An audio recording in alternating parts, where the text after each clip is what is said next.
Beleza, pessoal. Então vamos lá.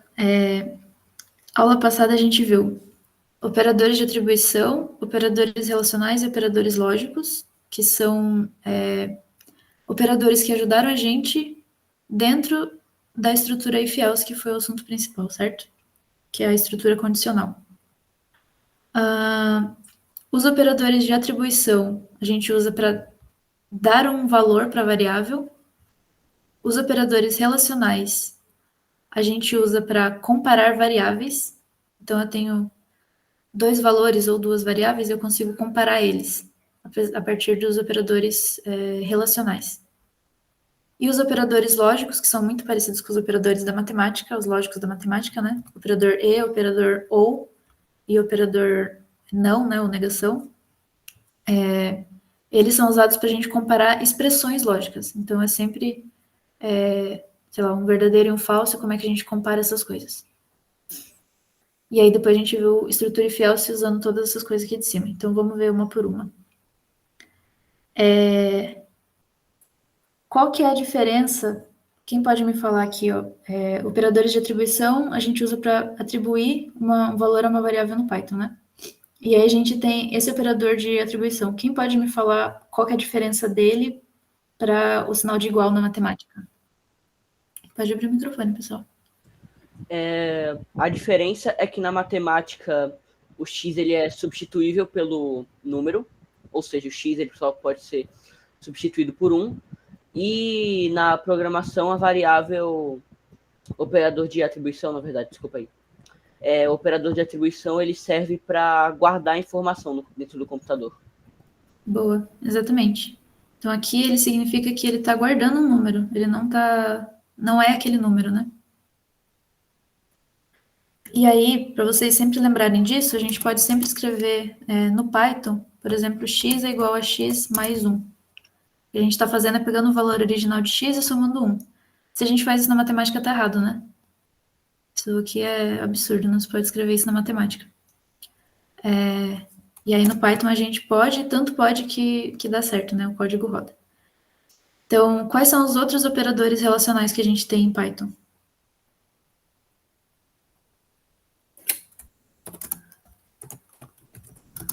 Pode ir falando, pessoal. Operadores de atribuição. Temos o maior que. Como? O maior que. Menor que. Ah, sim, esses são os relacionais, né? Eu falei relacionais antes, desculpa, mas o de atribuição, que são esses que dão valores para as variáveis.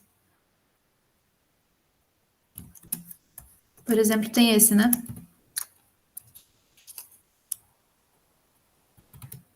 Esse daqui é a mesma coisa que escreveu que a gente escreveu ali em cima. Então, isso aqui é a mesma coisa que escrever que x igual a x mais 1. Certo? Que mais? Tem o menos igual, né? Que é o x é igual a x menos 1. Boa. Vamos lá. X asterisco igual também, que é a multiplicação de x com um número. Vou colocar o 2. Esse aqui é igual a x vezes x vezes 2? É igual a x vezes 2? Tem o barra igual também, né? Que é divisão.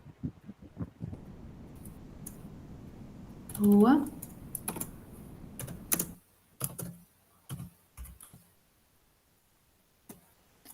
Aqui eu vou colocar 4, tá? Só pra gente ver o que acontece. O que mais? Tem como fazer um de potência? Tem como fazer de potência. Que é 2 asteriscos, né? Asterisco igual? Ou é diferente? Na verdade, eu não tenho. Eu acho que sim, dá pra fazer sim. Vamos ver. 2. Que a saída deveria ser 8, né? Deu certo, tem então. Acho que a gente nem tinha visto isso na última aula, mas tem sim.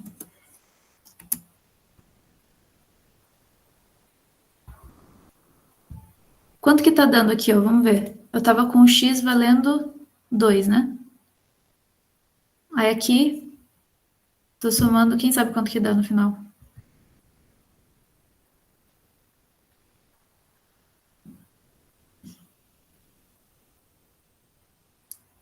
Porque aqui eu acho que eu vou tirar 3, só pra dar certinho.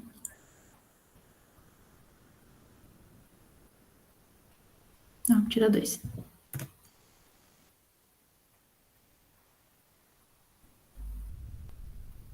Quanto tá dando aqui no final?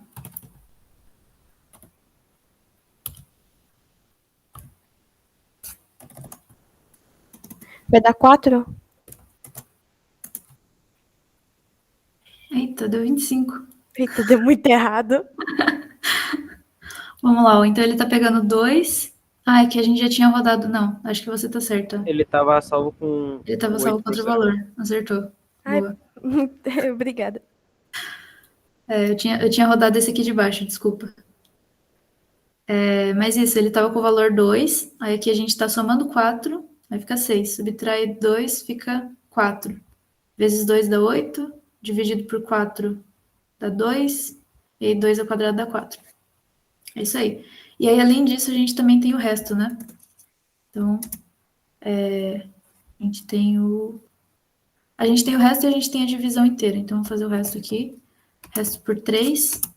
A gente tá com 4 dividido por 3.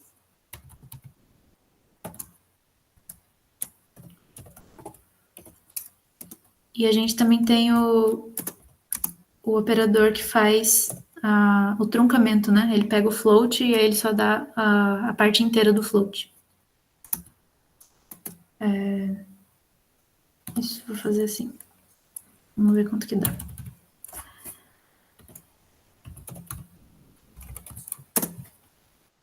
Deu 0. Pode falar, Marilena. Prof, o que é aquele que é 2 asteriscos ali que eu me perdi um pouco aqui? Esse aqui é x elevado ao quadrado, né? X elevado a 2. Ou x elevado ao número que tiver aqui na frente. Ah, bom, obrigada. Esse aqui é resto e esse aqui é a divisão inteira.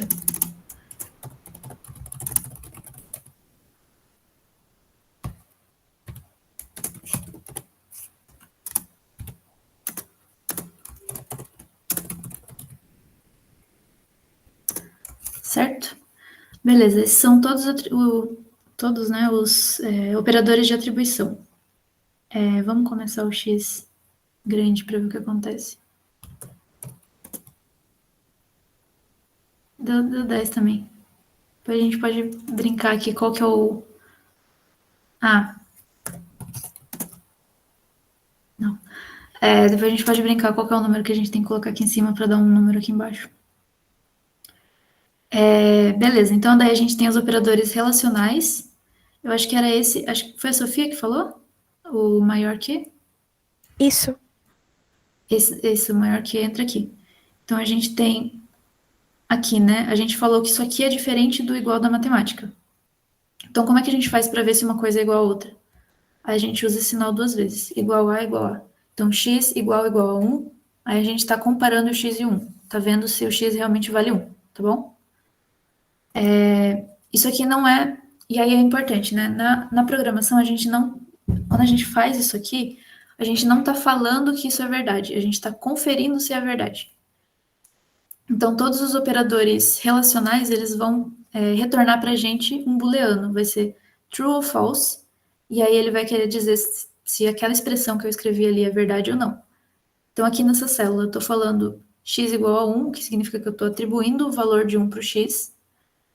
Aí depois eu estou comparando, né? X é igual a 1 mesmo? E aí ele vai, como eu acabei de colocar que x é igual a 1, ele vai me retornar verdadeiro, né? Então ele retornou verdadeiro. Se eu escrevo x igual a 2, eu estou perguntando se o x é igual a 2. Como x é igual a 1, ele vai falar que é falso, né? Certo? Então presta bem atenção nesse sinalzinho aqui de igual ou 2 iguais aqui, igual, porque isso confunde. E aí às vezes você tá, ai meu Deus, por que meu código não tá rodando? Não sei. E aí é só porque você esqueceu o outro sinalzinho de igual, tá? É bem interessante isso até naquela função do if do else, de verificar os valores. Exatamente. Esse é o clássico de Nossa, eu tô escrevendo um código enorme de if else, aí você vai ver e só esqueceu o valorzinho ali em cima. Como eu faço para o computador verificar se a variável é um float? Usando o if, eu vou fazer aqui com o operador. É que daí eu vou sair um pouquinho, mas. Vou sair um pouquinho da aula. Posso fazer no final da aula? Porque senão como a gente já tá um pouquinho corrido de tempo hoje, vai ficar apertado. Mas eu vou fazer no final, tá bom? Vamos ver.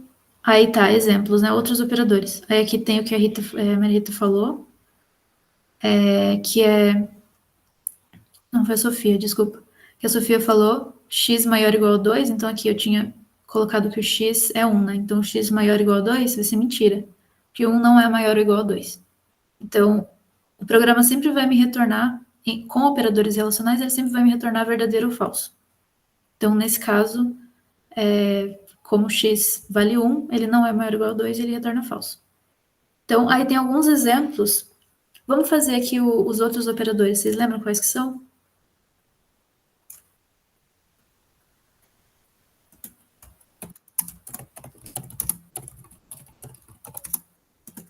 Vamos colocar tudo em comentário, porque senão vai demorar um pouquinho mais.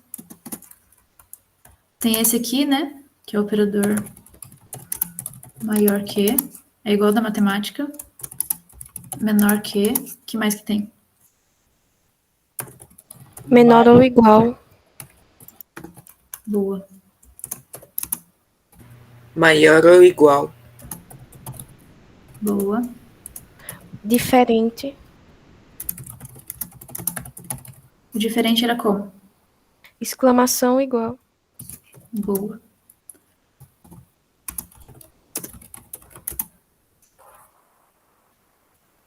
Esses, né? Então, aqui a gente vai pegar um valor, colocar algum operador no meio e comparar com o outro. Aí a gente pode fazer comparando se um é maior que o outro, se é igual ou se é diferente. Certo? E aí, o primeiro que a gente viu ali em cima. E aí, ele sempre vai retornar verdadeiro ou falso. Tá bom? Então, aqui, né, o que a gente tinha feito antes, o x não é maior ou igual a 2, ele retornou falso. Aí, exemplos. Aqui é um exemplo de aplicação desses operadores. Então, como que o computador vai ler isso aqui? Ele primeiro vai olhar para o que está na frente da atribuição. Isso aqui é o operador de atribuição, né, que a gente viu lá em cima. Então, ele está falando 3 igual 4. Então, ele está comparando o 3 com o 4 e vendo se é igual.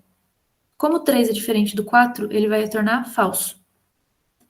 E aí aqui tem um operador de atribuição, que foi o que a gente viu lá em cima. Então, ele vai pegar esse valor falso e vai guardar na variável NES. E aí, então, quando eu printar NES, o que vai ter? O NES vai ser uma variável booleana, né? Isso, vai ter falso ali dentro. Então, aqui, o NES não vale 3 nem vale 4. Ele vale o valor da relação entre os dois, que é falso. Bom, se eu mudasse, por exemplo, para menor ou igual, como 3 é menor ou igual que 4, então essa expressão aqui é verdadeira. E aí o NES ganha o valor true. Certo? Acho que tá travando um pouquinho. Voltou. E aí os operadores relacionais em strings. Aqui a gente está vendo... Já deixei rodado. A gente está vendo qual palavra é maior, né? Então a gente tem a palavra 1, que é NES, e a palavra 2, que é nesse. E aí o NES, ele é uma palavra menorzinha que o nesse, né? Então é o nesse no comecinho, mas depois o nesse maior. Então, essa expressão aqui, palavra 1, é menor que palavra 2, vai ser verdadeira, certo? E aí o pai também retorna true.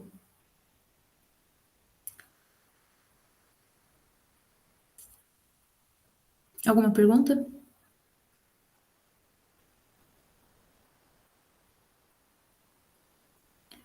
Aí a gente tem também os operadores lógicos, que são os mesmos que vocês viram lá em funções elementares e matrizes, que são comparações entre expressões booleanas. Então, é tipo, comparar true com true, false com true, enfim.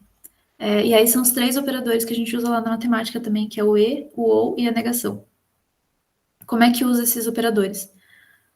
Então aqui eu estou criando. Vamos só revisar eles. O e, ele vai te retornar verdadeiro quando os 2 lados da sua comparação forem verdadeiros. Então, no exemplo que a gente usou semana passada, né? Eu tenho 18 anos e eu moro em São Paulo. Se as duas forem verdadeiras, então a minha frase é verdadeira. Se eu tiver mais que 18 anos, então o pedaço da frase, né, a expressão eu tenho 18 anos é falsa. E para minha frase completa ser verdade, então as duas precisam ser verdade. Portanto, a minha frase completa é falsa, né? O ou já é diferente. O ou, um dos lados sendo verdadeiro já basta. Tá bom? E se os 2 forem verdadeiros, o ou também é verdadeiro. E o not, ou negação, ela só pega o valor da frase e inverte. Então, se é verdadeiro, vira falso, se é falso, vira verdadeiro. Certo? Isso aqui é bem igual mesmo que vocês viram lá em funções e matrizes. Aí, exemplos, né? A gente tem variável 1 igual a 1, variável 2 igual a 2 e variável 3 igual a 3. Aqui eu só estou dando valor para as variáveis. O que vai sair nessa primeira expressão aqui? Verdadeiro. Verdadeiro? Boa. Então, variável 1 é menor que 2, é verdadeiro. Variável 2 menor que 3, também é verdadeiro. Como os 2 lados são verdadeiros, aí deu true. Certo? Pode falar, Paulo. Dá para usar um not em um not? Por exemplo, Not, você not? pode negar uma negação. Pode. Então, por exemplo, vamos fazer isso aqui. Essa expressão aqui, ela é verdadeira, né, originalmente. Então, eu vou dar o primeiro not, ela vai virar falsa. Eu vou dar o segundo not, ela volta a ser verdadeira. Então, vamos testar assim, ó. Primeiro not é falso. Segundo, ela volta a ser verdadeira. Próxima expressão. Essa aqui vai dar o quê?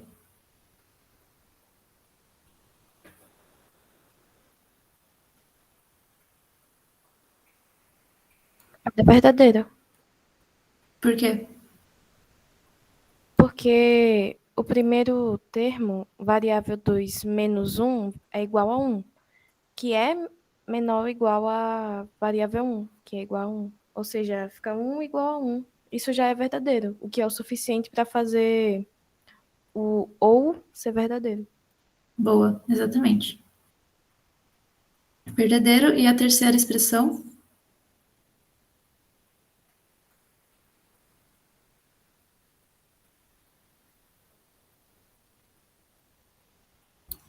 Falso.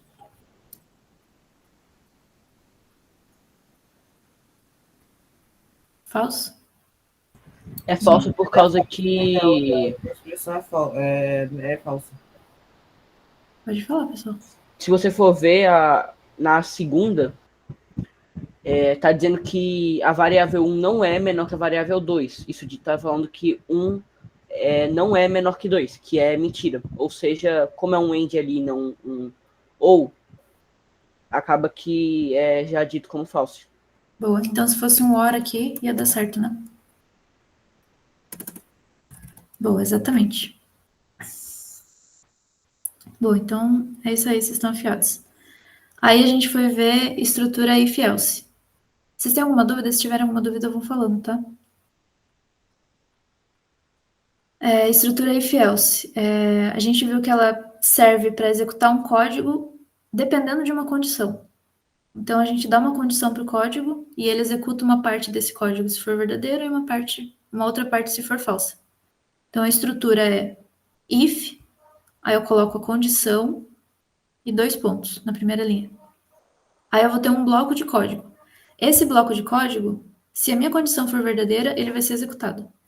Se a minha condição for falsa, ele vai pular esse bloco de código e aí ele vai entrar no else. E aí ele vai executar esse outro bloco de baixo. Bom? E aí, coisas importantes. Lembrar da indentação. Então, o que o computador vai considerar que está dentro do if? Tudo que tiver com esse espaço antes aqui, que estiver alinhado embaixo desse bloco. Então, por exemplo, se você escrever uma outra coisa aqui, isso vai estar dentro do if. Se você escrever uma coisa aqui, já não vai estar mais. Então, a indentação é muito importante. Esse ponto e esse 2 pontos aqui é muito importante também. E a gente tem o else, né? A gente tem que dar o else, que é o caso se não. Certo? Aí isso aqui na prática fica if, a minha condição, nesse caso eu estou dando true, que é uma condição que é sempre verdade, né? Porque eu estou afirmando que é verdade. 2 pontos,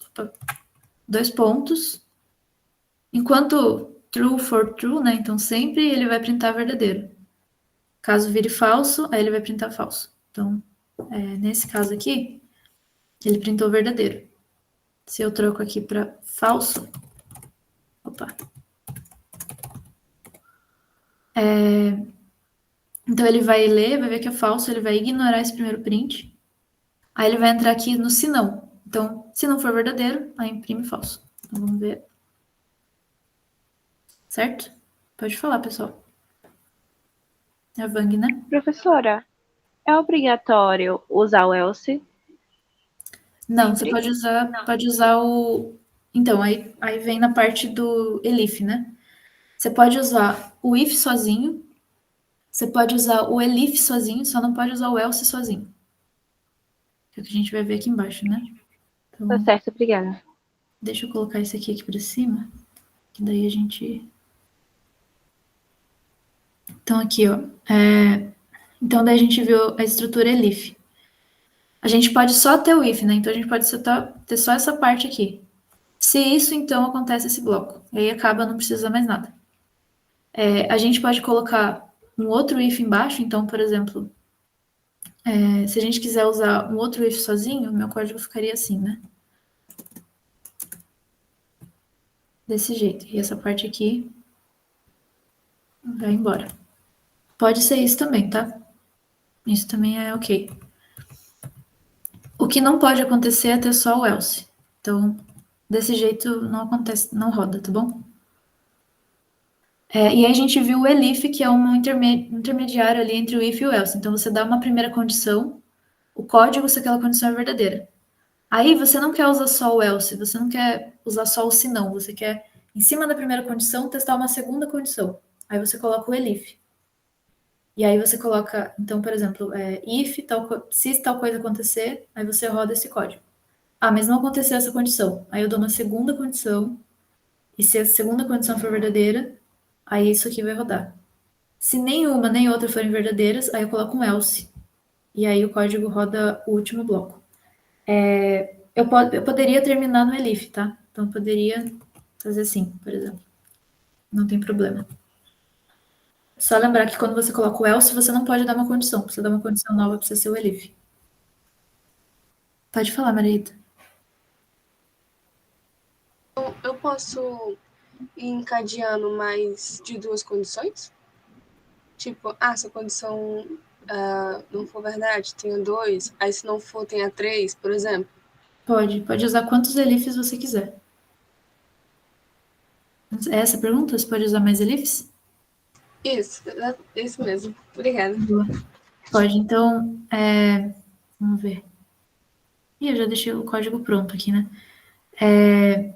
Então, por exemplo, escreva um código na estrutura elif que confere se um número é maior que 10 e menor que 5 ou negativo. Então, ele quer conferir se ele é maior ou menor que 10, menor que 5 ou negativo. Aí aqui é um caso onde a gente usa bastante elif. Então, eu não dei o número, né, de entrada. Então, eu vou criar uma variável número, que vai ser o input do usuário.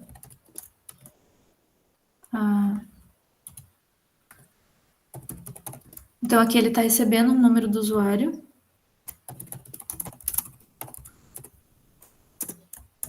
E aí ele vai pegar esse número e vai comparar com o 10. Se o número for maior que o 10, ele vai imprimir a primeira mensagem.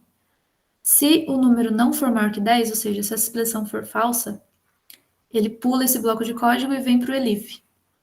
E aí aqui ele não vai entrar direto no elif. Para ele entrar no próximo bloco de código, essa expressão aqui precisa ser verdadeira.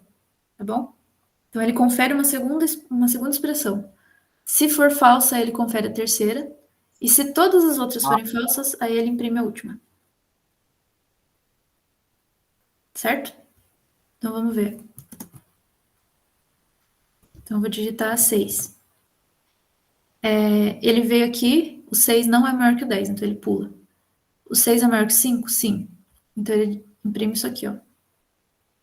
Ele é maior que 5, mas não é maior que 10. E aí vem uma coisa que a gente comentou na aula passada, que é sobre a ordem do ELIF. Então, ó, se eu fizesse meu código nessa ordem aqui, então, primeiro conferindo se é maior que 10, depois se é maior que 0, e eu digitasse o mesmo número, ou seja, se eu digitasse 6, ele vai conferir se o número é maior que 10, não vai ser, então ele vai pular, e ele vai vir para esse ELIF aqui. O número é maior que 0? Sim. Mas o número também é maior que 5, então ele, na verdade, deveria cair aqui embaixo, né? Só que depois que o código acha uma condição verdadeira, ele vai ignorar tudo que tem para frente.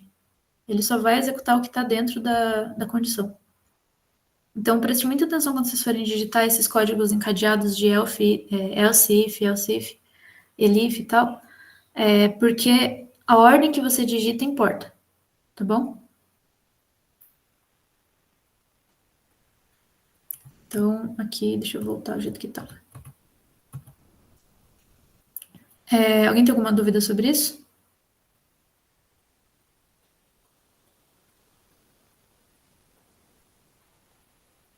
Aí tinha esse exercício que era da lista da aula passada. Aí vou deixar aqui para vocês fazerem, tá bom? A gente faz e já segue para a aula de hoje.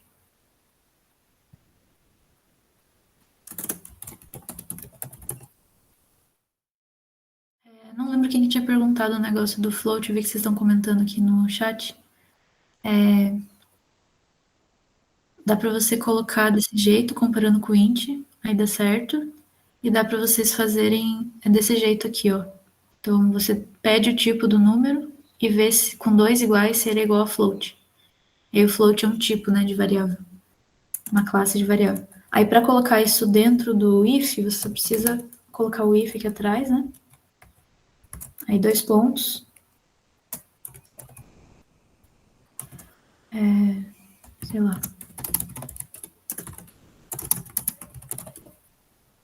E aí o else você dá uma outra mensagem.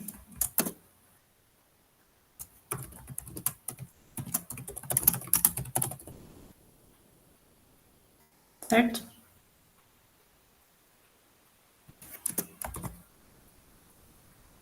Mas esse jeito que vocês estão colocando aqui funciona também.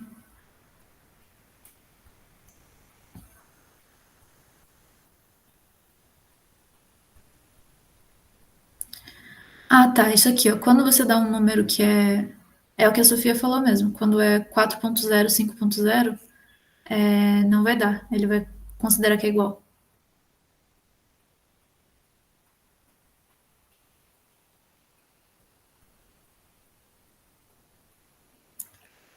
Então, por exemplo, 4 igual a 4.0. Ele dá verdadeiro. Boa, Juan. O do João não funcionaria se fosse um string, por exemplo. Se for um string não funciona. Ele vai quebrar, né? Porque ele não consegue transformar string para int. Mas esse é um... Inclusive, se quando a gente colocar um input pedindo um número para o usuário e o usuário colocar uma letra, o código muitas vezes não funciona, dependendo do código que a gente escrever. Então, como é que a gente impede o usuário de colocar uma letra? Você não vai conseguir impedir que ele coloque uma letra. Mas eu acho que travou. Você não vai conseguir impedir que o seu usuário coloque uma letra. Mas você pode, enquanto programador, se antecipar a isso. Vocês estão ouvindo ou travou?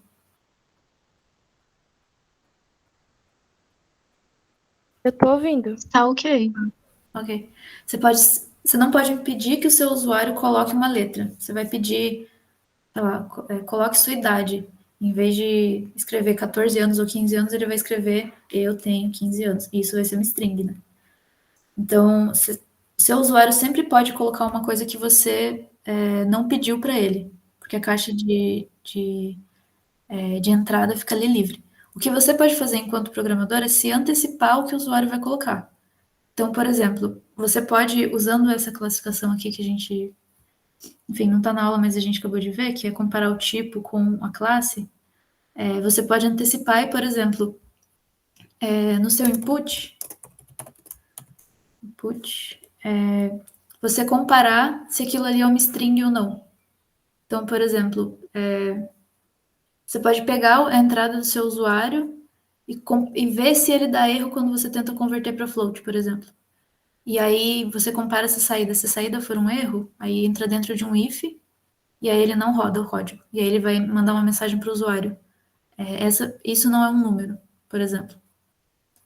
Então, Professora, a senhora pode subir mais um pouquinho o coisa só para ver a pergunta?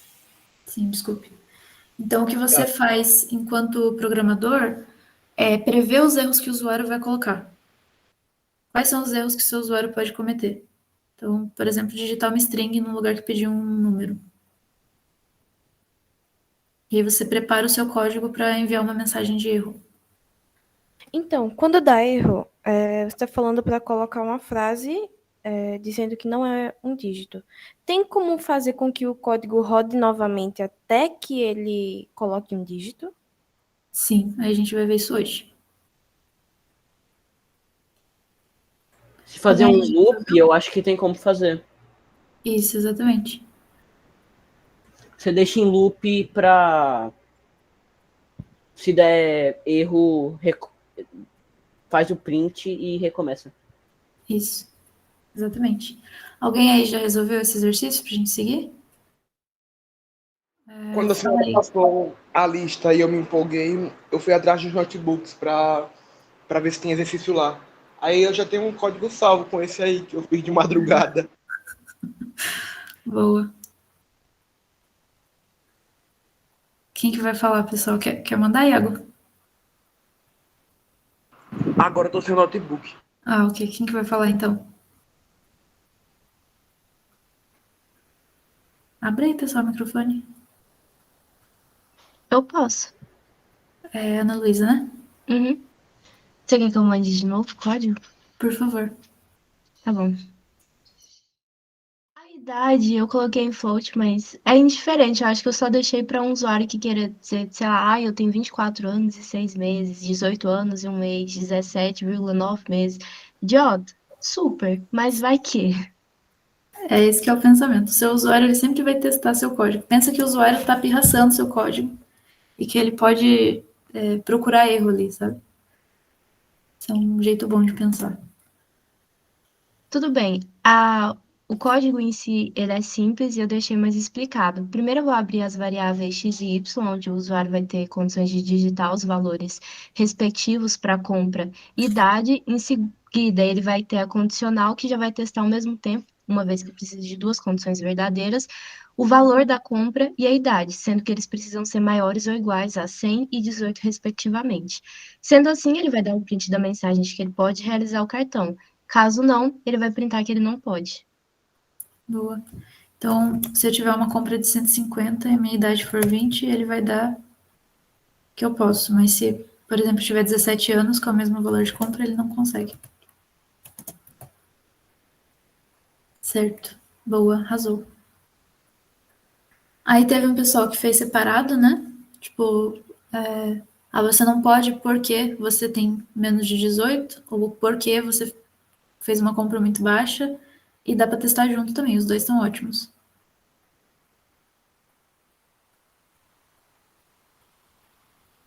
Peraí que eu vou colocar isso aqui que eu achei engraçado.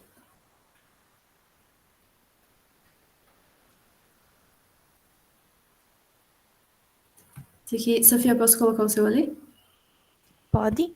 Só tá faltando um parênteses que deu errado quando tava copiando o código. No Tranquilo. final. Faltou eu colocar a idade, né?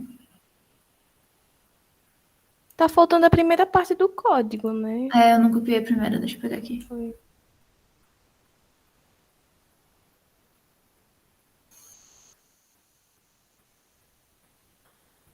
Você usou uma função while já? Ah, sim. Eu chequei.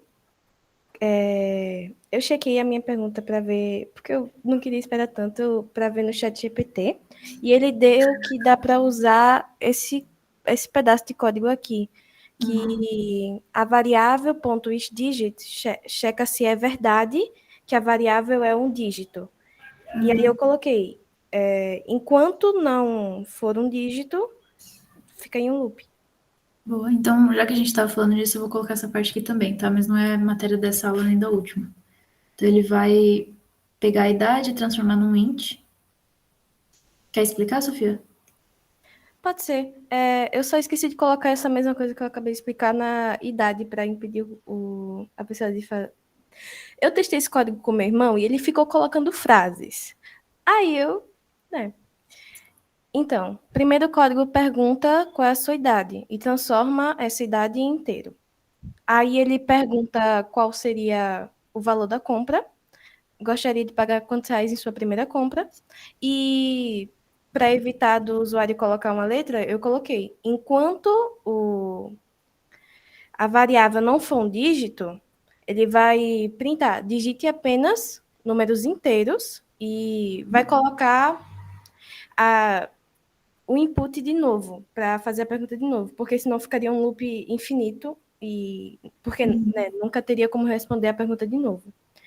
Aí depois eu transformo em inteiro essa variável de valor, e se a idade for maior ou igual que 18 e o valor ser maior ou igual que 100, você consegue fazer a compra. Parabéns, você consegue fazer sua assinatura nessa loja. Se a idade for menor que 18, chamar os pais para fazer a compra. E se o mínimo do dinheiro for menor que 100, avisa, o valor mínimo é 100 reais. Ok, ótimo. Então, aqui você está usando uma estrutura que a gente vai ver nessa aula, tá? Então, por isso a gente não vai entrar tanto no detalhe desse código. Mas, por exemplo, se eu colocar 15, aí ele vai me acusar o que tem de errado, né? Tem que chamar meus pais, porque no caso o que tem de errado é a minha idade. Tá ótimo. Então, eu vou colocar aqui dividido só curiosidades, para depois vocês se localizarem dentro do notebook também. Então, isso aqui foi o que a gente estava conversando, e aqui você já fez também o tratamento de erro. E aí, para quem tiver dúvida, pessoal, o isDigit é um método da variável, tá? Então, a gente não viu ainda qual que é a diferença de função, método, o que é um objeto, porque isso a gente pode ver um pouquinho quando a gente entrar em bibliotecas, mas é um pouco mais matéria do próximo semestre também, tá bom? Quem quer perguntar? Mas vamos lá, ó. Hoje a gente vai falar de estruturas de repetição. É uma matéria nova que a gente não viu ainda. E essas estruturas, elas são muito úteis quando você está programando por vários motivos. Um deles é esse daqui, ó. Então, você tem um código que você quer imprimir os números de 1 a 5. Então, com as ferramentas que a gente tem até hoje, o que a gente faria era criar um número, n igual a 1, imprimo n e somo 1 no n. Aí eu imprimo n de novo e somo 1 no n. Então aqui ele imprimiu 2, imprimiu 1, né? Aí depois ele somou 1, vai imprimir 2, aí somou 1, vai imprimir 3. Beleza, então ele imprimiu 1, 2, 3 até 5. Até 5 é fácil, mas se eu te pedir para imprimir os números de 1 a 1000, isso aqui se torna bem mais difícil, né? Se torna bem mais repetitivo. E aí os loops ou os laços de repetição, eles servem para você executar o mesmo código várias vezes, sem que precise ser manual. Então, enquanto alguma condição que você colocar no seu código for atendida, ele continua repetindo aquele código. Então, ou seja, ele repetiria o print n mais o soma 1, né?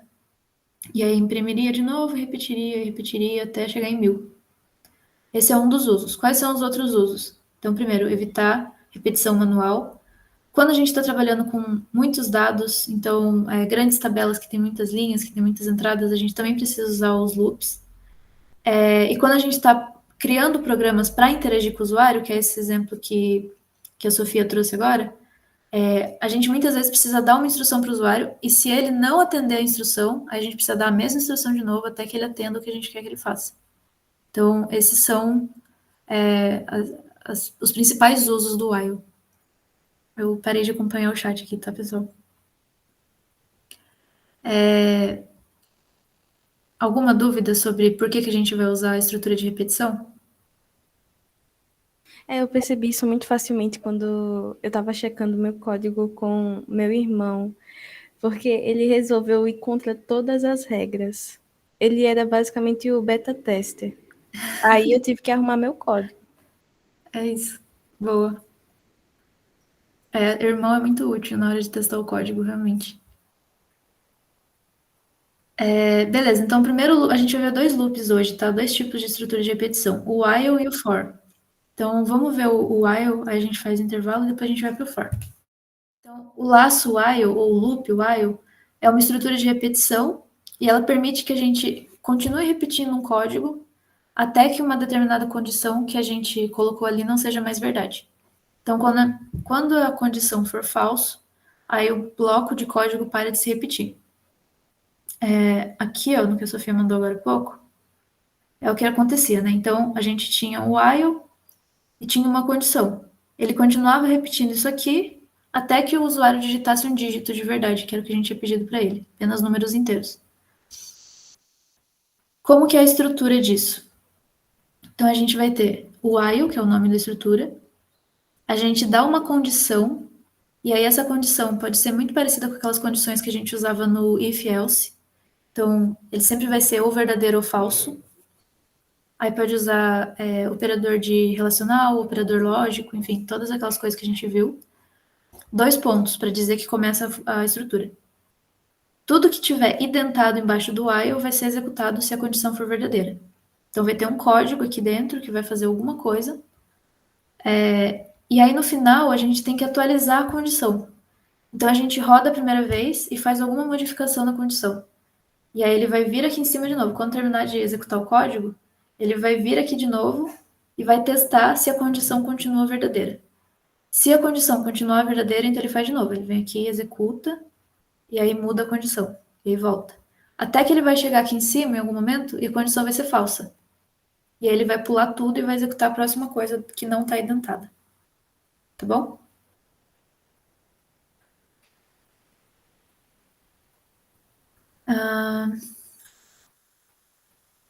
Então vamos ver um exemplo. Ó. Exemplo 1. Eu tenho uma variável que vale 1. Então, atribui o valor 1 numa variável n.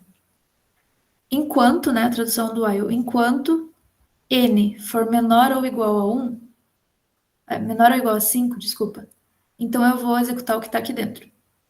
Então, o meu n vale 1, então ele é menor ou igual a 5, sim. Então é verdadeiro. Inaê, alguém perguntou para... Foi a Carolina perguntou para você repetir o while. Ah, sim, meu microfone falhou? Desculpa. Falhou não. Então vamos lá, ó. O while. Eu vou explicar com o código aqui embaixo que fica mais fácil, tá?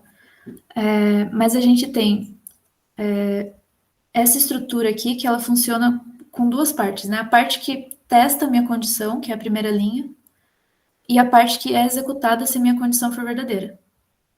Então, a minha estrutura, ela começa falando o nome do while, que significa enquanto. Isso que está na frente, logo em seguida, é uma condição. Então, é o mesmo tipo de condição que a gente usava lá no if-else. Então, nesse caso, a gente está usando um operador relacional, né? Que vai testar se o meu n é menor ou igual ao meu 5. Então, n é menor ou igual a 5? O valor que está lá dentro do n é menor ou igual a 5? Sim. Então, se essa condição for verdadeira, ela executa tudo que está identado aqui. Tudo que está dentro da função while, né? Que tem esse espaço antes. Se não for verdadeiro, ela ignora tudo isso. E qual a diferença entre o while e o if e o else, por exemplo? O if e o else, ele vai testar se a sua condição é verdadeira, e se for, ele executa uma vez só. Ele vai executar e vai pular, e vai para a próxima. O while, ele volta e continua executando. Então, por exemplo, aqui, ó, a gente tem o n igual a 1. O n é menor ou igual a 5? Sim. Então, ele vai vir aqui e vai printar o n. Então, ele vai aparecer ali para mim o 1.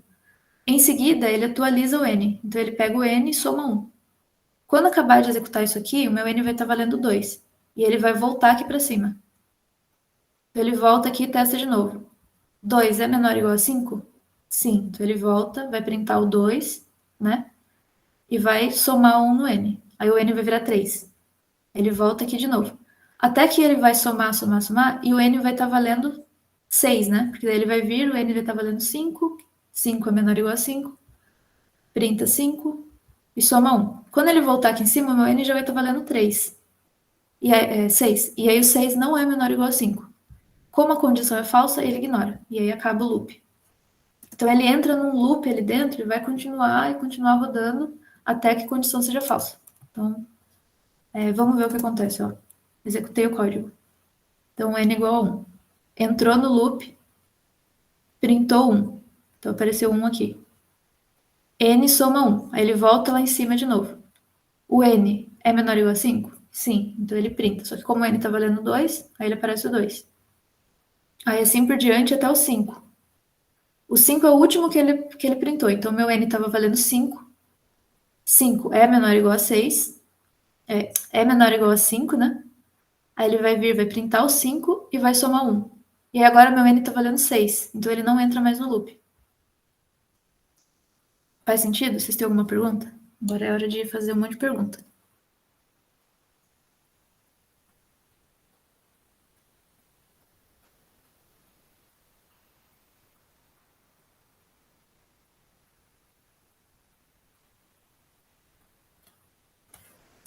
Vamos fazer assim, ó. Eu vou printar a mesma coisa, só que agora fora do loop, tá vendo? Não tá mais identado. O que não tá identado tá fora do loop. Qual que é o valor do meu n aqui? Que ele vai printar por último. 6. Por quê? Porque quando ele está em 6, ele não vai executar o while. Aí ele não vai printar. Só vai printar depois que você escrever essa linha de código. Boa. Então ele atualizou para 6, aí ele não entra no while. Mas ele já está atualizado.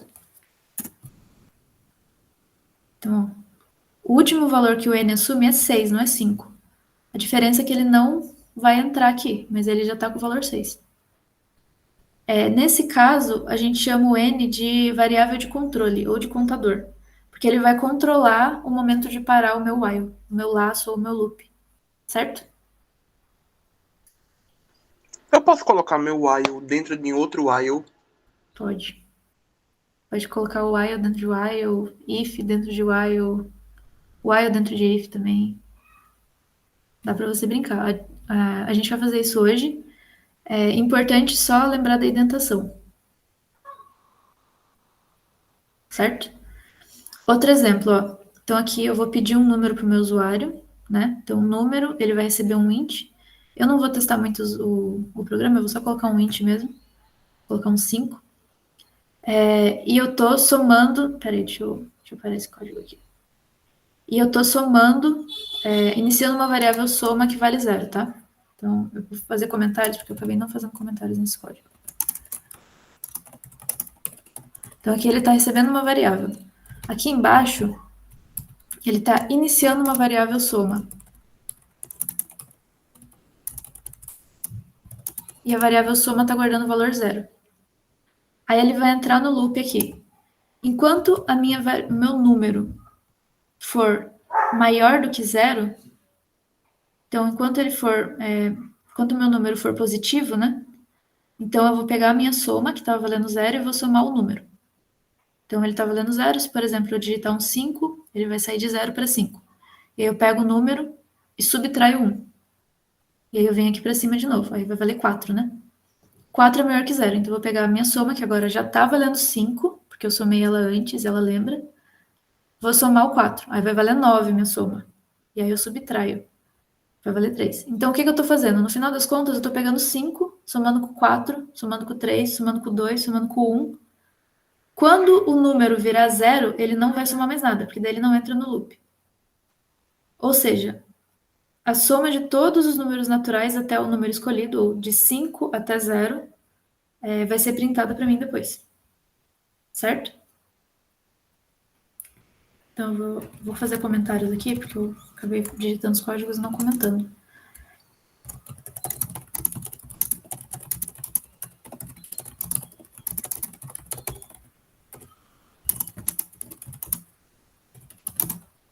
de trás para frente, né? Que eu tô começando no número escolhido. Então, eu começo com 5, nesse caso, que é o exemplo que eu dei. E eu vou somar 5, 4, 3, 2 e 1. Quando chegar no 0, eu paro. Então, aqui, escolhi o número 5 e a soma de todos os números naturais até o escolhido é 15. Certo? Alguma pergunta?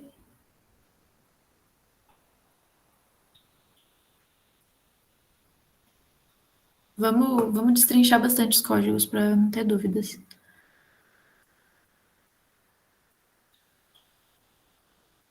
Professora, Oi. a senhora poderia repetir aí sobre essa soma dos números naturais até certo número? Boa. Então, aqui, ó. Eu quero somar todos os números até um número escolhido pelo usuário, certo? Tem duas formas de fazer. Tem várias formas de fazer, mas eu posso, por exemplo, começar do 0 e somar até o número. Ou eu posso começar do número e somar até o 0. Dá o mesmo resultado. Esse exemplo aqui é um que eu estou fazendo do número até o 0. Depois a gente pode fazer um do 0 até o número também. Então, o que ele faz? Ele recebe um número do usuário. Por exemplo, 5. E ele pega uma variável, soma, uma variável qualquer que eu estou guardando ali, o valor 0.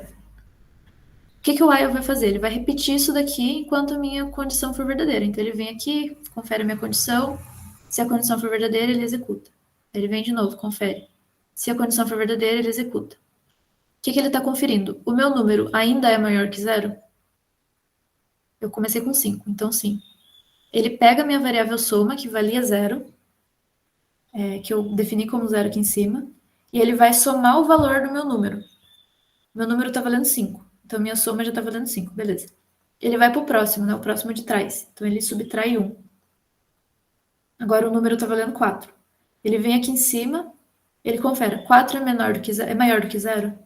Porque eu quero somar todos até o 0, né? Sim. Então ele vem de novo. Ele soma, a soma estava valendo 5, soma o número, vai valer 9, né? Então 5 mais 4. De novo, aí o meu número vai estar valendo 3 agora. Ele vem, tá valendo, ele entra no loop, né? A soma, que era 9, recebe o 3. Então, 9 mais 3, 12. E aí ele segue fazendo isso até que o número vale 0. Porque toda vez que ele passa pelo loop, eu estou tirando um número dele, até que ele vai chegar em 0. Então, eu estou em 5, vai para 4, 3, 2, 1, chegou em 0. Quando ele chegar em 0, ele não entra mais no loop, porque o 0 não é maior que 0. Então ele pula tudo isso aqui. E ele passa... Entendi. Fez mais sentido agora. Obrigado. Boa. Pode ir falando, pessoal. Quem queria falar? Marilena? Eu vou falar. Eu fiz igual o teu exemplo 2, só que, tipo, quando tu dá, tipo, play ali no código, ele aparece só 1, né? Que é a soma de todos os números, né? E o número escolhido é 5. Mas o meu, ele tá mostrando, tipo, várias opções, sabe? Tipo, vários seguidos. Eu não sei explicar direito. Você consegue ou compartilhar a tela ou mandar aqui no chat? Acho que sim, cara. Se eu compartilhar, acho que vai ser mais fácil pra mim. Tá bom, pode compartilhar. Professora, e se não tiver número menos 1? Ele segue infinitamente? Se ele não tiver um número, por exemplo, sei lá, se eu der o 0 para ele, é isso? Não, se ele for somando infinitamente. Ele vai até o infinito, ele quebra uma hora, ele para. Exatamente. Você tem que tomar muito cuidado quando você está trabalhando com loops, para você não criar um loop infinito. O que é um loop infinito? Em vez de eu subtrair 1, por exemplo, somar 1 aqui, o que aconteceria se eu somasse 1, se meu código fosse assim? Ah, não estou compartilhando mais, né? Então, por exemplo, se o meu código fosse assim, ó, eu estaria somando 1. Então, eu começo com 5 e cada vez que eu passo no loop, eu somo 1. Então, isso nunca vai ser menor que 0, só estou somando, né? Só estou aumentando a quantidade ali dentro. Isso é um loop infinito. Aí você vai estar sempre somando mais e mais e mais. Isso vai continuar rodando para sempre, até quebrar sua memória. Para sempre, né? Até quebrar sua memória, ou seja, até você não ter mais memória no seu programa para continuar rodando código. Ou até você colocar uma variável de controle ali dentro, que a gente vai aprender nessa aula ainda, que vai garantir que o seu código não vai rodar infinito. Então, você coloca uma condição ali que não deixe seu código rodar até o infinito. Aí, essa condição pode ser, depois que passar 10 vezes pelo loop, você para. Porque já passou demais, sabe? Foi com certeza um erro. Ou, depois que a minha soma ficar maior ou igual a 1000, você para, porque eu não quero uma soma maior ou igual a 1000. Pode ser também. Pode falar, Paulo. Não tem uma maneira dele só falar, antes dele passar por todos esses números, tipo, porque ele dá print, né? 1, 2, 3. Não tem como ele só dar o print do resultado final, não? Como? Desculpa? Ó, do jeito colocando print, né? Pera, eu acho que eu tô viajando. Não, pode falar. Quando ele for adicionando mais um, ele vai colocando o nome, né? Tipo, se, por exemplo, se eu escolher o número 4, daí ele vai fazer a só. Pera, tô pensando aqui ainda. Tô formulando a pergunta. Quando ele vai fazendo esse loop, mais ou menos assim, ele vai ficar. Ele não vai dar o resultado tipo 4, daí se não for 4 vai ser 3, daí 2, daí 1. Não tem uma maneira só para ele chegar no resultado direto, tipo, só 1. Quando eu chegar em um número, tipo, eu quero que o meu loop pare quando eu chegar no 1, é isso? Não, eu tô querendo perguntar para ele não só mandar só printar o nome assim, só dar a resposta. Você pode colocar o valor da soma ou o valor do número, você pode pedir ambos para o programa. Então, por exemplo, vou comentar essa linha aqui. Professora. Oi? Eu acho que o que ele quis dizer é que ele fez o print no while, aí ele ficou printando todas as vezes, entendeu? Sim. Todos os números. Entendi. Seria... Nossa. Então, seria um print dentro do while, né? Então, seria, por exemplo... Deixa eu copiar aqui.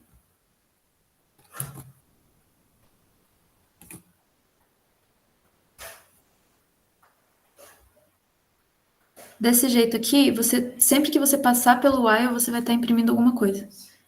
Então, a soma dos números naturais, só que daí não é até o escolhido, né? Porque é até onde você está.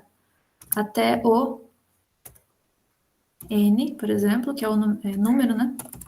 Que é onde você está, é essa. Então, vou escolher, por exemplo, o número 3. A soma de todos os números... Isso aqui é até legal para vocês verem, ó. A soma de todos os números naturais até o 2... Nossa, não, peraí que deu errado.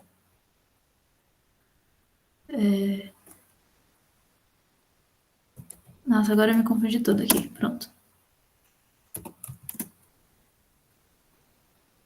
Não, tá tudo errado. Eu teria que pensar que é outro código. Não vai servir esse aqui, não.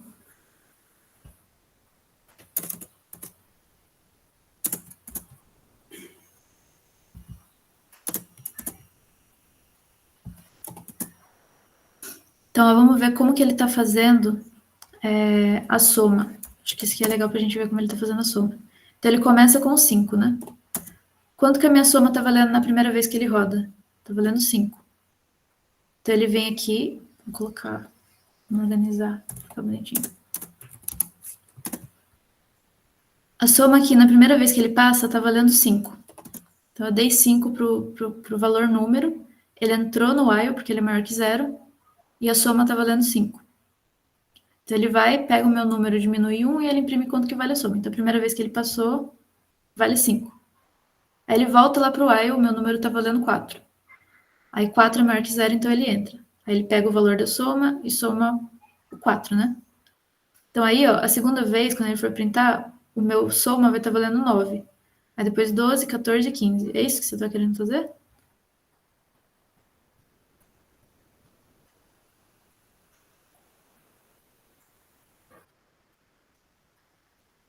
Pode falar, João Marcos. Professora, fazer um loop infinito não é uma boa ideia. Não, loop infinito não é uma boa ideia. Tia. Oi. Eu tenho uma dúvida, duas, né? Mas uma que eu já tinha respondido que eu testei por enquanto, que era o que aconteceria se eu fizesse um loop infinito, que o Python, o Colab já bloqueia depois do tempo. Mas a minha dúvida é o que é esse F que você coloca antes da string no print, quando você coloca alguma variável? Eu queria saber o que ele é. Isso aqui é um jeito de formatar a sua string para que você consiga colocar a variável dentro da string. Então, o que ele faz ele avisa que você está formatando a sua variável, chama fstring. A gente viu isso em umas aulas atrás. Você pega a sua string e dentro dela você adiciona o valor da variável. Então, tudo isso aqui é uma string. Ó. Quando ele chega dentro da variável, ele vai consultar o que tem dentro da variável e transformar para string também. Entendi. Obrigado, tia. E o que acontece quando você fica rodando um loop infinito? Se você não coloca nenhuma condição de parada, ele vai rodar até a sua memória quebrar. Então, em algum momento, você vai continuar exigindo do seu computador para rodar aquele negócio, vai acabar a memória, e aí o loop vai quebrar. Python vai dizer que seu código tem um loop infinito. Me apareceu aqui que só tava rodando até os últimos 500 mil. 500 mil? Ah, 5 mil. Certo? Vou passar só mais um exemplo e aí a gente para, tá bom? Para um intervalinho. Então, aqui, esse exemplo que você falou a gente pode fazer isso como exercício. Somar começando do zero. Então, acho que foi o Paulo que perguntou. Começando do zero, quanto que dá a soma até o 1, até o 2, até o 3, e aí continuar no loop até chegar no número que você pedir. Esse é um exercício legal pra gente fazer no fim da aula, tá? E aí, depois eu vou comentar esse código aqui enquanto a gente vê no intervalo. Aqui, ó, é o outro exemplo. O que acontece com o seguinte código? Então, eu estou iniciando uma variável. A variável vale 1. 1 é maior que 0? Sim. Ele printa 1 e soma 1. Vale 2. 2 é maior que 0? Sim. Então, ele printa o 2 e soma 1. Vale 3. O que está acontecendo aqui? Essa soma nunca vai ser menor que 0. Porque a gente só está somando 1 cada vez que ele passa ali. Então, isso daqui é o loop infinito. A condição nunca vai ser falsa e ele vai continuar rodando. E aí eu posso deixar aqui até desconectar do processador, enfim, ele vai continuar rodando. Oi? O meu, quando eu tento fazer isso, ele só fica rodando sem botar nenhum valor. É alguma configuração do Colab? Ele não está aparecendo os valores aqui embaixo? Não. Não sei. Acho que pode ser algum... Vê se seu print está funcionando e se você está conseguindo somar. E se ele está entrando no while, porque às vezes você coloca a condição errada aqui em cima, ele nem entra no while. Vou parar aqui para não travar, mas ele podia continuar rodando até acabar a memória, tá? E aí, o que você tem que fazer enquanto programador? Você tem que prestar atenção se você não está construindo um loop infinito, e você tem que prestar atenção quais são as suas condições de parada do loop. Então, a gente tem métodos para fazer condições de paradas que garantam que eu não vou deixar ele rodando um loop ali para sempre, tá? Ok? Aí, tem esses dois exercícios aqui. Vamos fazer só o primeiro, tá? Vou deixar o segundo aqui para quem quiser fazer depois, mas vamos fazer só o primeiro. E aí, já que a gente começou um pouquinho mais tarde, a gente faz o primeiro em 10 minutinhos e depois pega uma pausinha, tá? Eu sei o que era. É porque eu tinha botado o print embaixo, aí ele ficava somando e nunca chegava ao print. O seu print devia estar fora da indentação, né? Não, ele não estava fora da indentação, ele estava dentro mesmo, só que ele estava embaixo.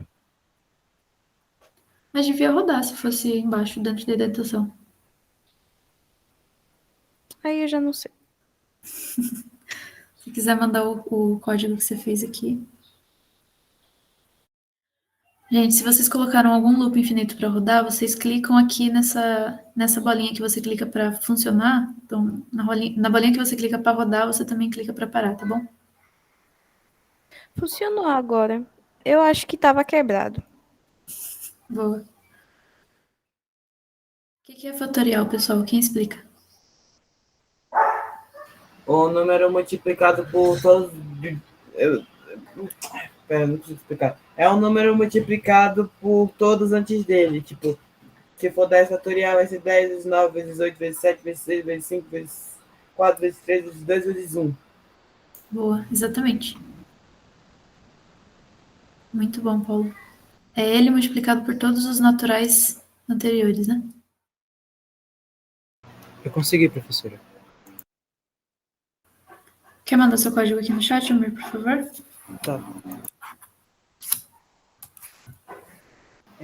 Eu basicamente, primeiro, eu defini para ele escolher um número e transformei no inteiro, porque o fatorial tem que ser com números naturais, certo? Uhum. E depois eu defini que o fatorial, a variável fat, ia ser até 1. Porque se eu multiplicar por 0, o número vai dar 0. Desculpa o barulho do meu cachorro latindo, viu? Tranquilo. E depois eu defini o while para ele sair multiplicando a incógnita pelo fatorial e logo após isso subtraindo 1 do número. Aí depois eu coloquei o print com a mensagem seu fatorial é, vírgula, e o fat, que seria o resultado obtido. Boa. Então, vamos calcular o fatorial de 4. Então, é 4 vezes 3, que dá 12, vezes 2, que dá 24, vezes 1, que dá 24. Então, ele entrou aqui, né? Ele começou com 4, transformou em int, deu certinho. 4 é maior ou igual a 1. Então, ele entra, pega o fatorial e multiplica por 4. Aí vai virar 3, né? Ele volta aqui em cima. Aí ele entra no loop de novo, 4 vezes 3. Aí vai virar, o número vai virar 2. Aí entra aqui de novo. Como ele estava 12, né? Vai multiplicar por 2, que o número está 2. E entra de novo, vai continuar 24. Quando o número virar 0, que é na última rodada, né? Ele vai virar 0, ele não vai entrar no while. E aí é muito importante isso. Quando ele não entra no while, tudo que está indentado é ignorado pelo Python. Então ele vai ignorar essa linha e vai ignorar a linha de cima e vai imprimir essa parte aqui de baixo. Tá bom? Muito bom, Amir. Alguém tem alguma pergunta? Pode falar. Ô, professor, eu posso apresentar o meu também? Pode. Cadê o seu? Deixa eu enviar aqui. Então, esse aqui é do Cauã e o de baixo do Iago. É esse o seu código, né, Cauã? Isso mesmo. O meu é bem parecido com o do Almir. A diferença é só que eu apresentei o termo, qual era o termo que tinha sido citado, e eu coloquei o caso de ser 0, o 0 fatorial é 1, que não estava incluso. Do Z maior ou igual a 1.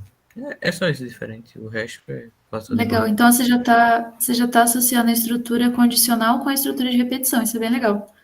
Então, ele confere se o número que o usuário deu é 0. O fatorial de 0 é 1 por definição, tá? É isso aí. Então, por exemplo, se eu coloco 0, esse if aqui vai estar verdadeiro, né? Então, n vai ser 0. E ele vai printar essa primeira frase. Mas se eu colocar qualquer outro número, então o if vai ser verdadeiro e ele cai no else, que é uma estrutura de repetição. Então, fatorial de 3 é 6. Boa. Muito legal. Aí tem o do Iago aqui também. Eu não sei se era para colocar o seu, Iago, desculpa. Acho que...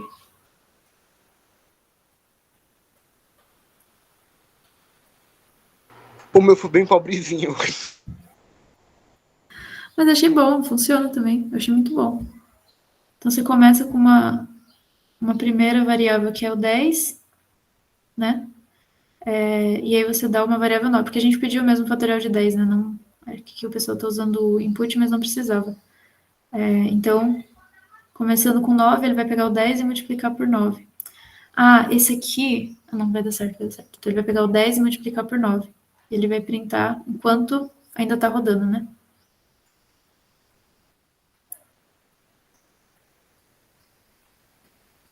Boa. Aí aqui multiplicando por 8, 7, 6. Acho que tá certo.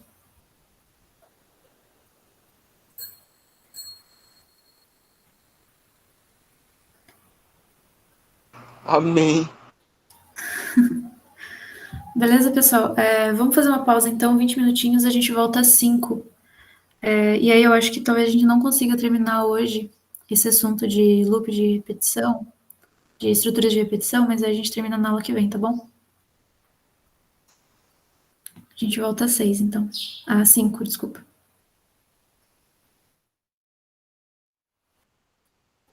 Boa. Então, ó, vamos só fazer esse exercício aqui junto, porque ele é um exercício legal para trabalhar com string, tá? Eu vou fazendo e vocês vão falando, tá bom? O que vocês acham que pode colocar em seguida. Então, aqui a gente vai fazer um exercício que ele vai ter uma senha, né? Então, ele vai receber uma senha do usuário. O usuário vai me dar uma string. Se essa string, né, se essa senha for diferente da esperada, ele pergunta de novo, até que o usuário acerta a senha. Então, como ele vai ficar perguntando de novo, a gente já sabe que vai ter que usar o while. Então, vamos criar uma senha primeiro, né? Vamos definir a senha como 1, 2, 3, 4. Não, vamos definir a senha como senha 1, 2, 3.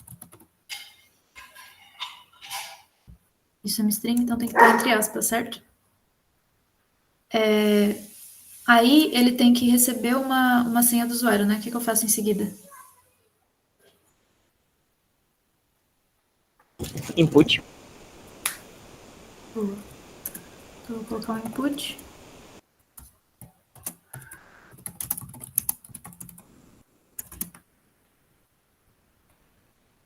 E aí eu vou colocar esse input dentro de uma variável chamada palavra, tá? E aí, como é que eu faço no while?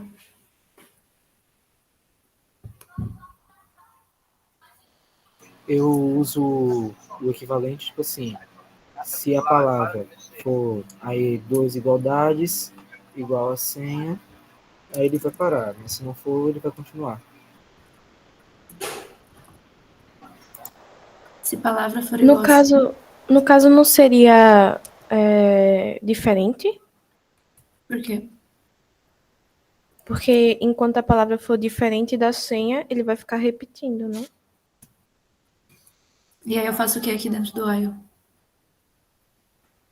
Primeiro imprime para digitar a senha novamente, que estava errado, e depois coloca o mesmo input para definir a palavra de novo. Boa, então...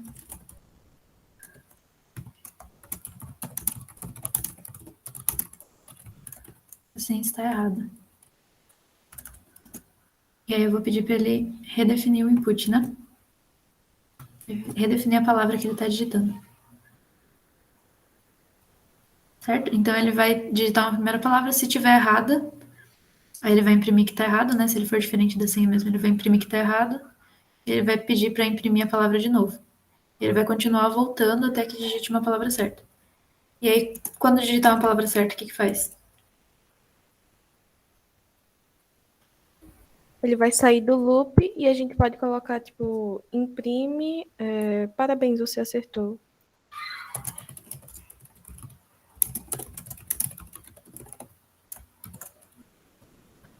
Então, vamos ver. Digitar uma senha, tá? Vou colocar só a senha. Essa senha está errada, digite a senha novamente, né? Acho que aqui a gente até poderia colocar digite a senha novamente, talvez.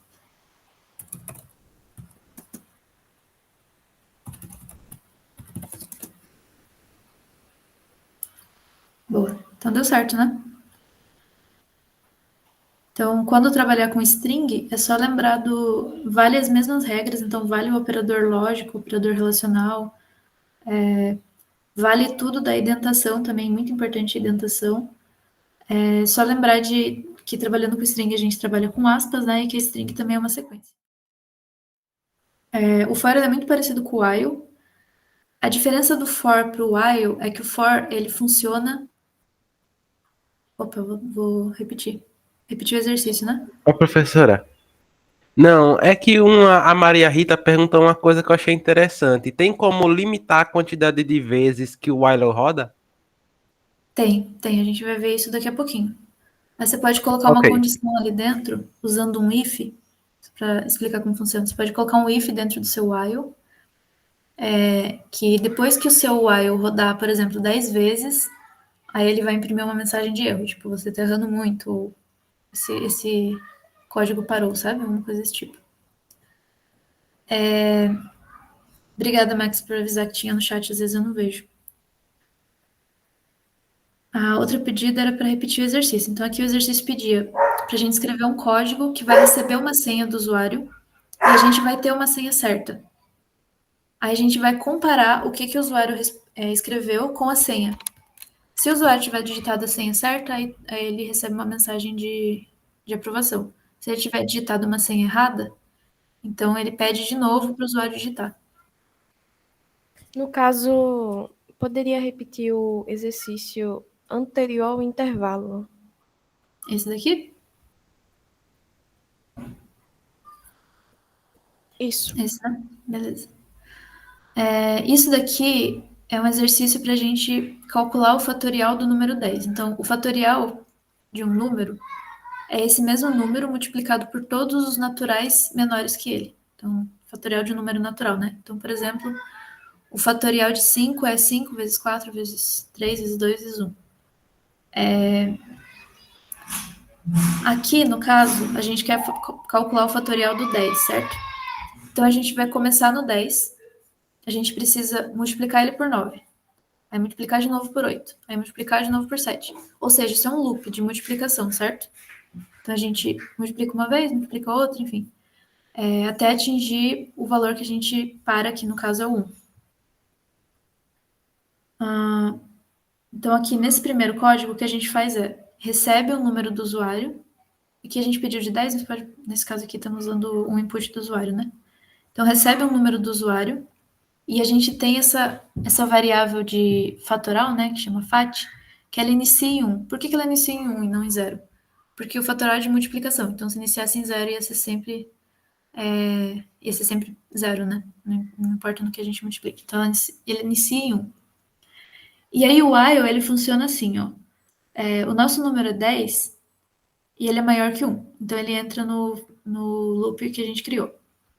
Ele vai pegar o valor inicial do fatorial, que é 1, e vai multiplicar o número que o usuário digitou. Então, a gente já multiplicou o 10. Aí ele vai para o 9, né? Ele atualiza o número fazendo ele valer 9. E aí, pela estrutura do while, ele volta aqui para cima.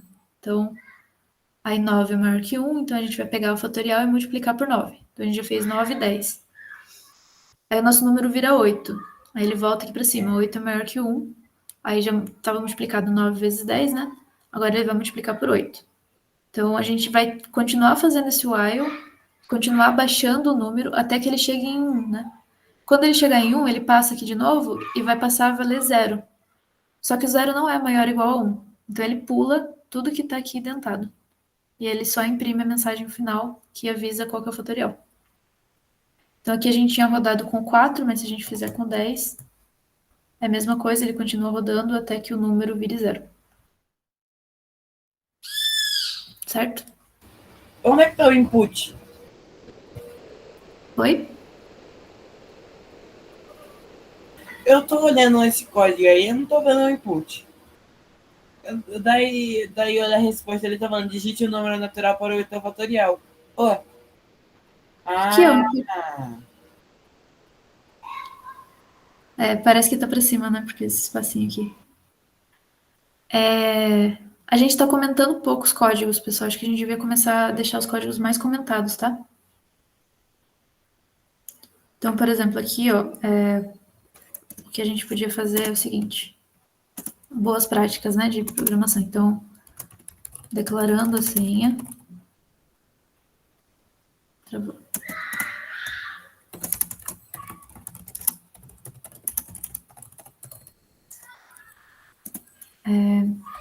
Aqui eu explico o que o meu loop faz. Um bom comentário para o loop é explicar o que ele está repetindo.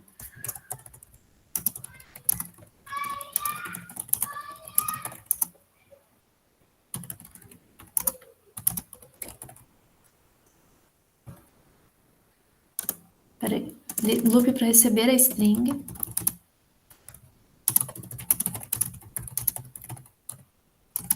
Até que seja igual a senha. E aí ele tem o loop. E aí a mensagem final, né?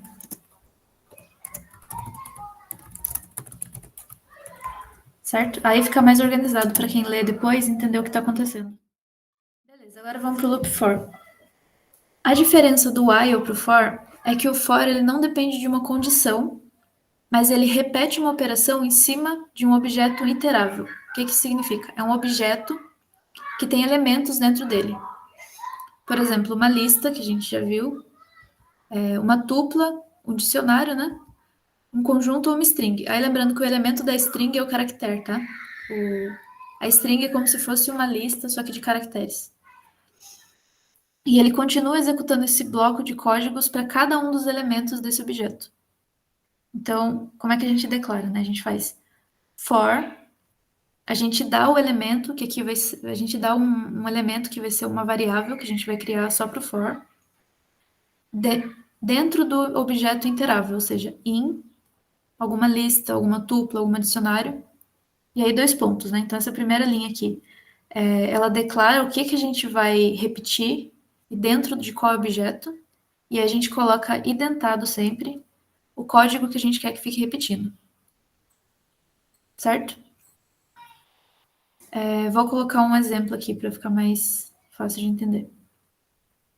Então, ó, for, que é o nome da estrutura, e esse i aqui é uma variável que eu acabei de criar, não preciso nem declarar ela antes, tá? Ela é uma variável que ela vai servir para iterar o meu for. Vocês vão entender já já. Esse in aqui, ele vai falar qual vai ser o objeto que eu vou iterar. Nesse caso, eu estou dando uma lista, tá vendo? E aqui poderia ser uma lista que eu criei antes e quero usar agora, ou pode ser uma lista que eu crio agora. Então, como que eu leio isso aqui? Para cada, fora para cada índice, né, ou i, ou n, enfim, dentro de essa lista que eu estou dando, faço o seguinte, e aí, 2 pontos, né? Imprime, executa todo esse bloco de código que está identado. E aí, nesse caso aqui, esse i que eu estou criando é o que a gente chama de... Opa, não coloquei. Mas é o que a gente chama de índice, né, de variável. A gente pode chamar ela de índice, ou pode... Enfim, ela serve para percorrer o meu elemento. Então, o que vai acontecer aqui? O i, ele vai começar no primeiro elemento. Então, o i, ele vai assumir o valor do primeiro elemento. Primeira vez que ele passar no for, o i vai estar valendo 0. Então, ele vai entrar aqui, vai imprimir o 0. Aí ele vai voltar para o for. E aí o i já foi 0, então ele vai pular para o próximo. Aí o i vai valer 1. Aí ele vai imprimir o 1. Aí ele volta, assume o valor do 2. Aí ele executa de novo o que está identado. Aí ele vai imprimir o 2. E assim por diante, até que o elemento acabe. Então, em algum momento ele vai ser 4 aqui, vai imprimir o 4, aí o i vai assumir o valor do próximo, 5. Aí ele imprime o 5. Não existe mais elementos na minha lista, então ele para. Certo?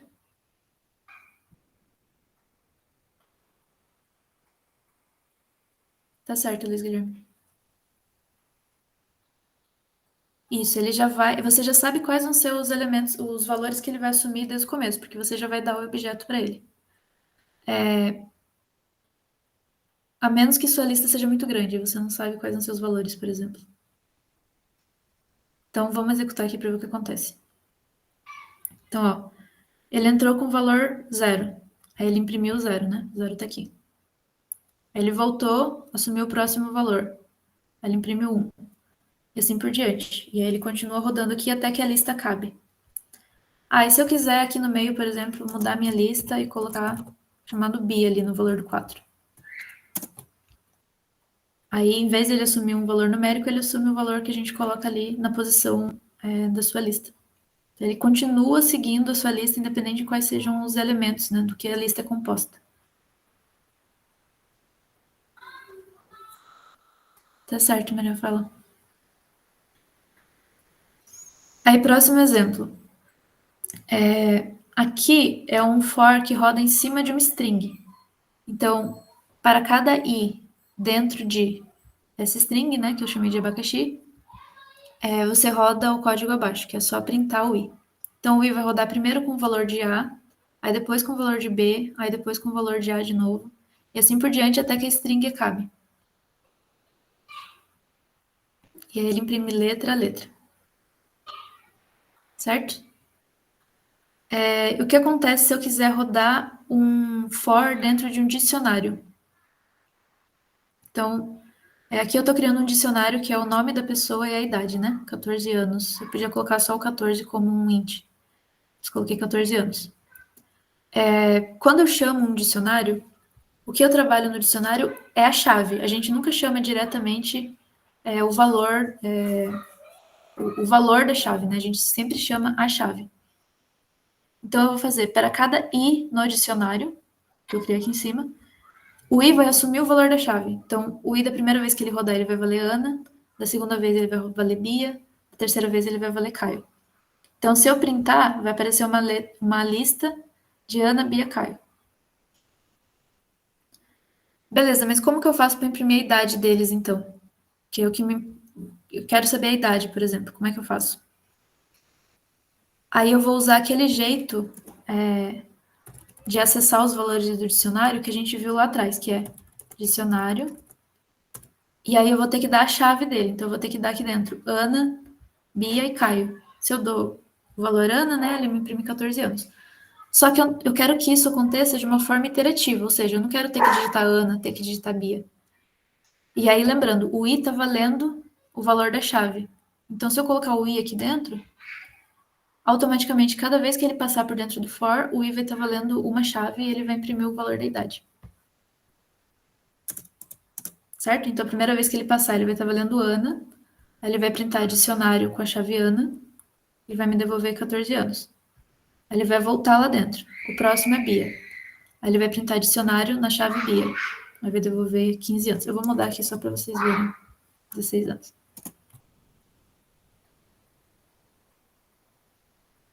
Tá com acento. Certo? E é assim que funciona o for. Vocês têm alguma dúvida, gente? É hora de perguntar. Beleza. Então, exercício. Utilizando o for, crie um código que pergunta uma palavra para o usuário e depois imprime uma letra por vez, concatenando cada letra 3 vezes. Ou seja, se eu der a entrada oi, ele vai imprimir o, aí depois i. Bom? Igual a letra da Taylor Swift. Boa. Esse aqui acho que todo mundo tá fazendo muito parecido, viu? Mas é bem simplesinho, mas é legal vocês usarem o for pela primeira vez, né?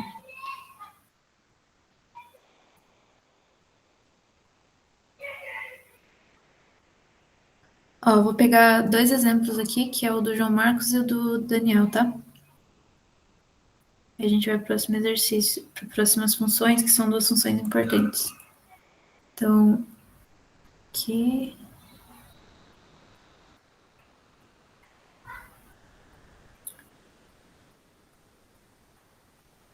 Vocês todos fizeram bem parecido, mas... então eu vou só mostrar aqui, aí depois vocês... Enfim, acho que todo mundo já entendeu como faz esse. Só o que eu quero chamar a atenção aqui é concatenar, né? Então, você pode concatenar palavras e strings em geral, somando ou multiplicando por um número. Então, somar uma string com a outra, ou somar uma... Enfim, uma string com outra string, uma string com alguma outra variável que seja do tipo string, ou concatenar ela multiplicando por um número, e aí ela vai aparecer 3 vezes, como aqui, né? Então, aqui, por exemplo, aí ele imprime, deu certinho, boa. E aqui o que o Daniel fez, aí, importante comentário, legal, foi usar um if lá dentro. Então, ele vai concatenar as palavras, né? E se tiver um espaço, ele vai pular. Então, ele vai ver se o i, como o i assume cada um dos caracteres na palavra, quando tiver um espaço, ele vai pular e não vai imprimir o espaço. Então, vamos testar, por exemplo, com...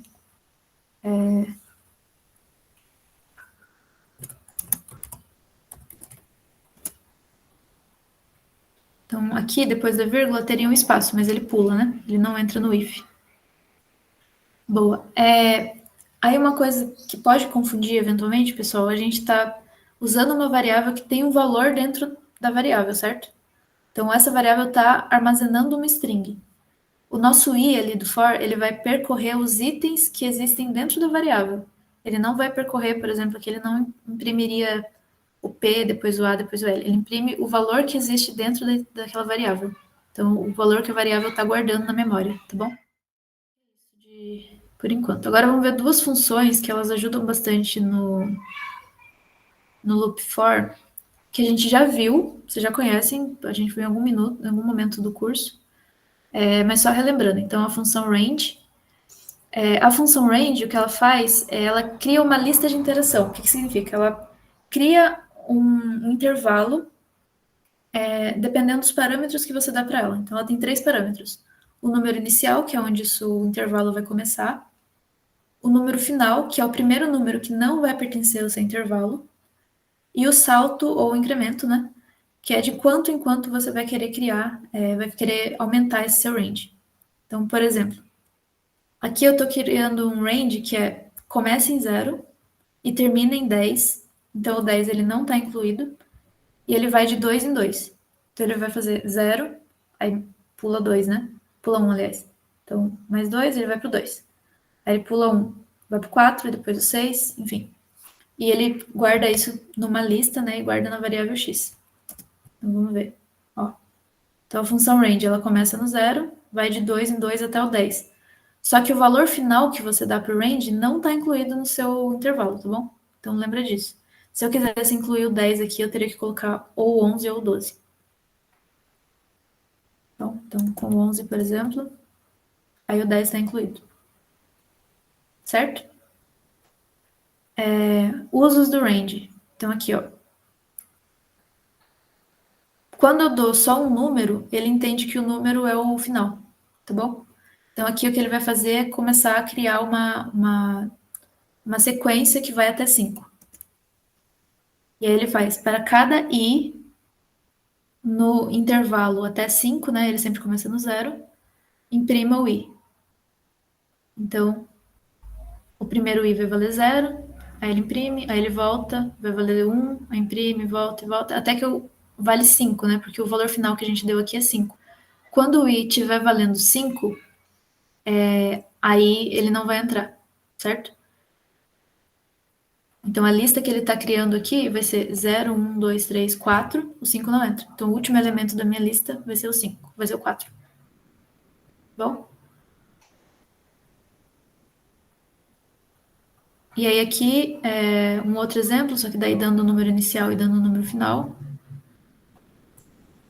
Então, para cada i na sequência de 4 até 12, então 4, 5, 6, 7, 8, 9, 10, 11, o 12 fica fora. Imprima i.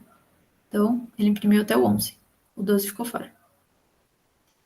E aqui é a mesma coisa que a gente fez lá em cima, só que daí pedindo para ele pular de 2 em 2. Então, começa no 0, termina no 10, só que na verdade o 10 está fora, então ele termina no 9 e vai de 2 em 2.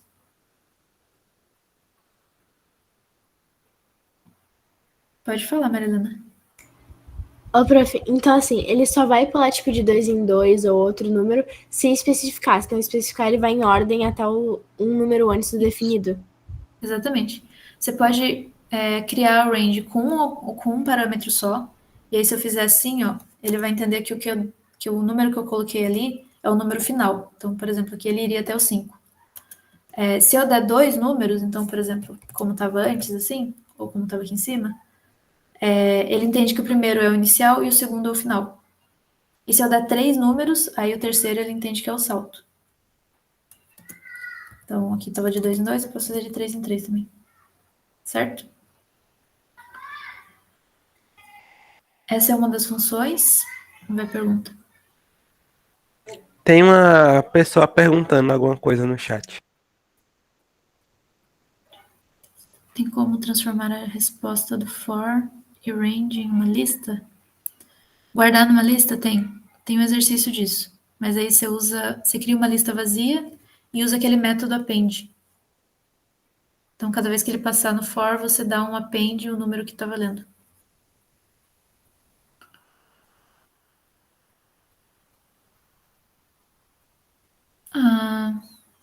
Peraí. Boa. Aí tem a outra função que a gente também já viu, que é a função len. Ela te retorna o tamanho do objeto. Então, por exemplo, se eu der para ele uma string, uma lista, uma tupla, um dicionário, enfim, algum objeto iterável, ele vai me devolver a quantidade de elementos que existem nesse objeto. Certo? Então, quantidade de elementos contidos no objeto. Então aqui eu estou criando lista nomes, ele tem 3 nomes.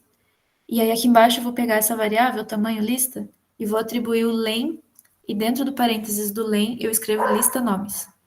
Então, o len ele vai dar o tamanho do que eu coloco dentro do parênteses, tá? Então, rodando aqui. Ah, eu não coloquei o print, né?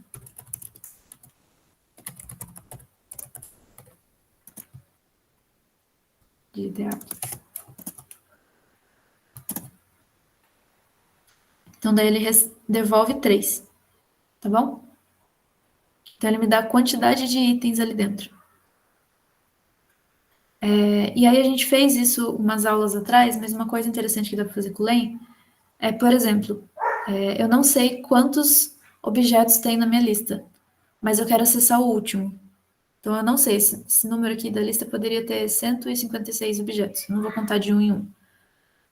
Mas eu quero acessar o último nome da minha lista. Então, eu posso fazer isso aqui, ó. Lista nomes.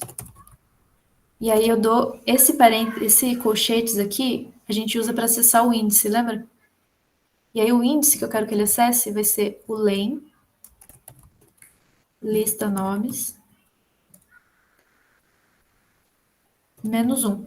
Ou seja, eu vou pegar o tamanho da lista, o total, nesse caso aqui, né? 3. Vou tirar 1.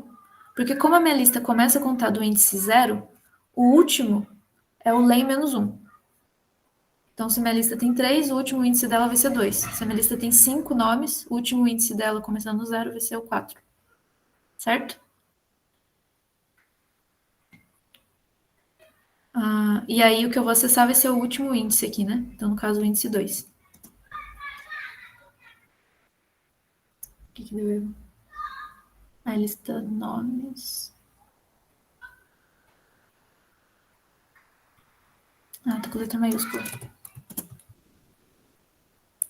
E aqui ele acessa o Carla, que está no índice 2, né? Ou seja, 3 menos 1.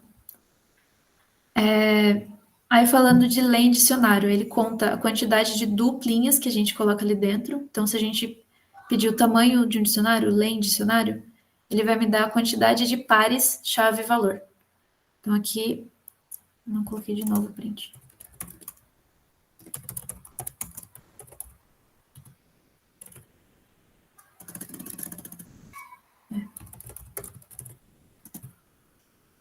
Então, aqui ele me dá 3 porque eu tenho 3 duplas chave-valor. E aí, como é que eu uso o len dentro do... O len e o range, né? Dentro do meu loop do for. Então, eu tenho uma lista aqui, que é a lista Ana, Bia, Carla, que são uma lista de nomes, né? Que eu chamei de lista 1. Para cada i dentro do range de 1 a 3, ou seja, ele começa em 1, ele inclui o 2 e não inclui o 3. Aí o que eu vou fazer vai ser pegar o índice, que é 1, e somar, né, concatenar os santos. Então, vamos ver o que acontece.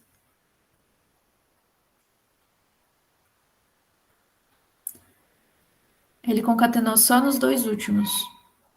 Porque a primeira vez que o i entrar aqui, ele vai estar valendo 1. Então, ele vai lá na lista 1, o índice 1 corresponde a Bia, e ele concatena Santos. Aí ele volta, aí o i vai estar valendo 2. Lista 2, concatenando Santos, aí está correspondendo a Carla, aí vai ficar Carla Santos. No 3 ele não entra mais, porque o 3 não está incluso. Certo? Outra forma de fazer o mesmo código, ó. Que é mais segura, inclusive, né? Porque nem sempre você sabe qual é o range.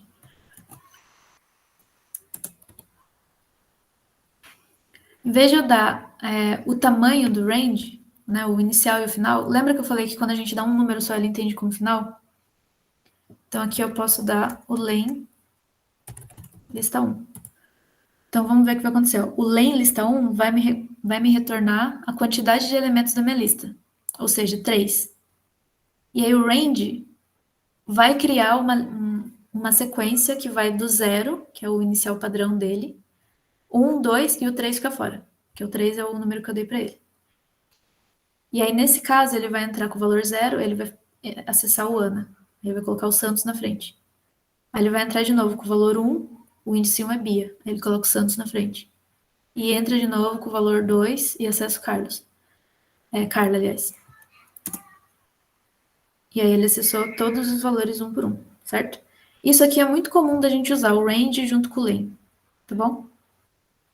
Então, isso aqui é um jeito de você garantir que você vai acessar todos os itens da sua lista sem precisar saber o tamanho da lista.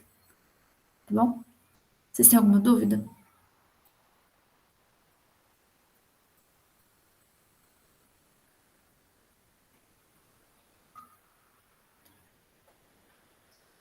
Ô, Carolina, qual parte você quer que repita?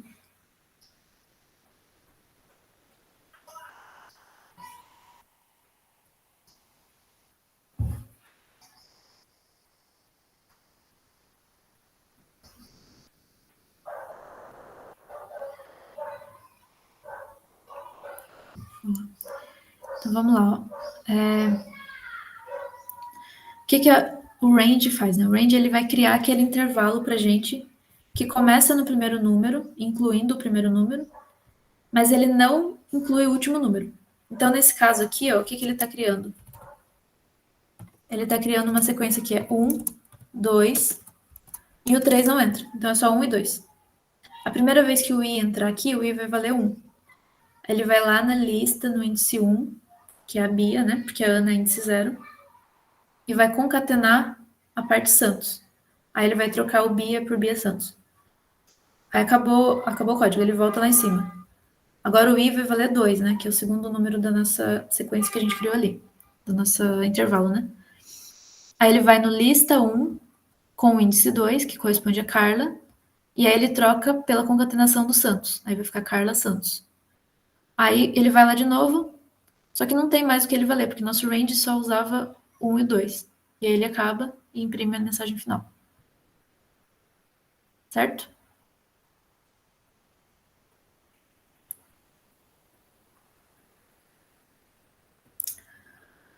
O for você pode criar qualquer variável. Inclusive aqui, ó, eu podia ter chamado de uma outra forma, podia ter chamado de variável mesmo. Desde que você use dentro do seu código de novo o mesmo nome, né? Então aqui ele funciona da mesma forma. Certo?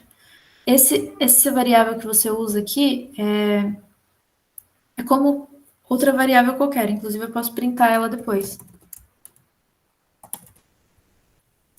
Só que você não precisa declarar ela antes. Então, por exemplo, aqui, ela rodou a primeira vez, estava valendo 1. Rodou a segunda vez, estava valendo 2. Ela parou de rodar, mas aquela variável ali ainda existe para mim. Então, eu posso printar ela fora do for também. Certo? Vou deixar com i para ser mais fácil de entender.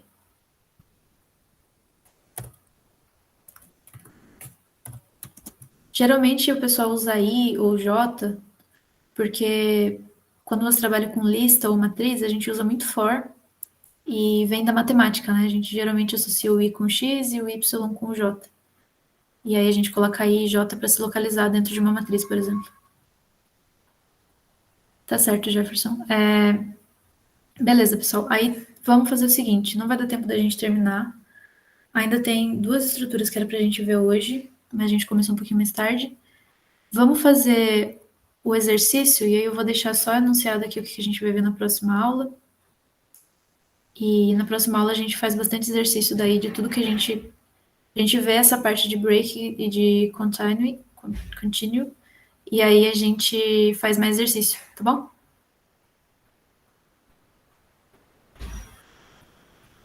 Então, beleza. Então, hoje, só esse exercício aqui e depois a gente tira a dúvida.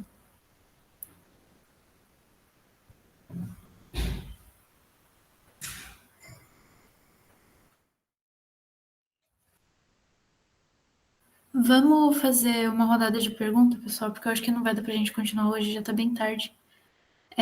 Semana que vem, a gente termina essa parte de estrutura de repetição, tá bom?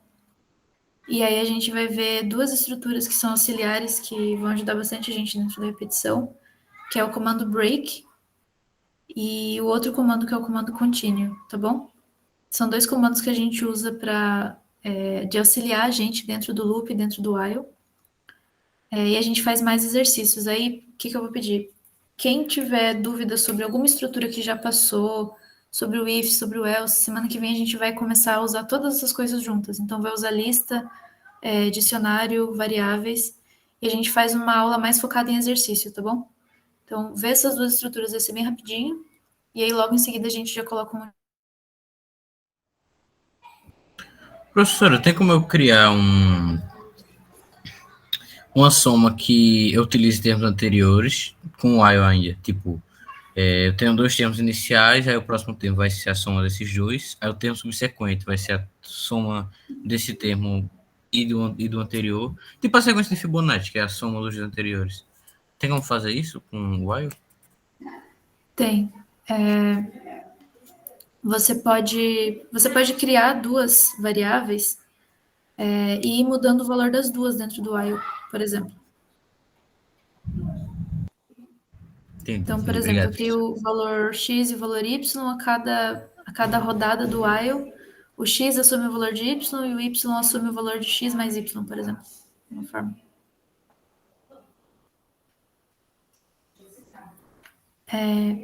Qual que é a outra pergunta, pessoal?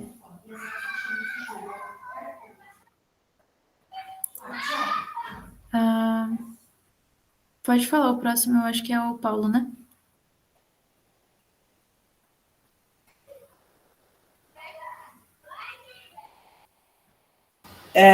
Eu vou perguntar logo.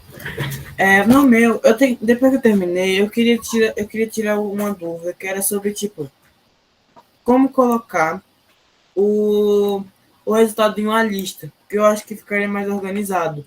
Daí eu fiquei tentando, toda vez que eu tentava dar o append, estava dando errado. Eu queria saber como é que faz isso.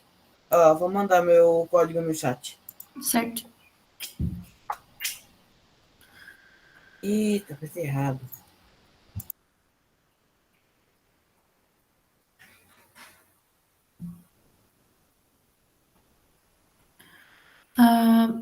Você tem que, para você adicionar um item numa lista, Paulo, você pega o nome da lista, então nesse caso seria lista 1, ponto append, e aí append é A-P-P-E-N-D, e aí o entre parênteses você coloca o valor que você quer adicionar na lista. Então nesse caso seria assim, eu vou mandar aqui no chat. Lista Ele 1. ficaria indentado ou ele ficaria fora da indentação? Se você quiser fazer ele repetir, se você quiser colocar itens na sua lista repetidas vezes, ele tem que ficar dentro da indentação, porque daí ele está dentro do loop, né?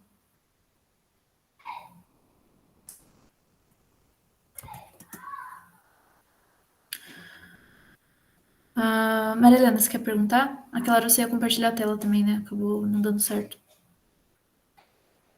Na verdade, o que eu ia perguntar agora, o Juan me ajudou ali no chat, mas eu não sei se o que eu ia perguntar antes, na verdade, não precisa mais, eu acho. Ok.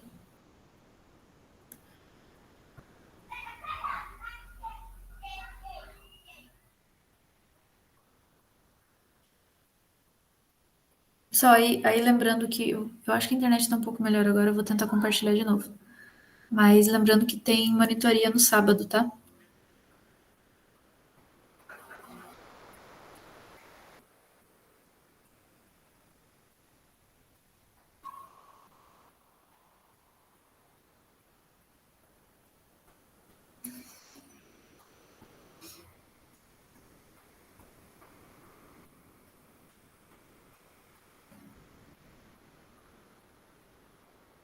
Pode tirar dúvidas sobre o exercício da lista 3, sim.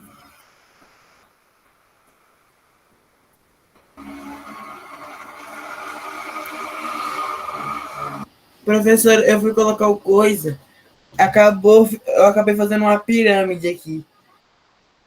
Eu acho que deu um pouquinho errado uma coisa que eu tava fazendo.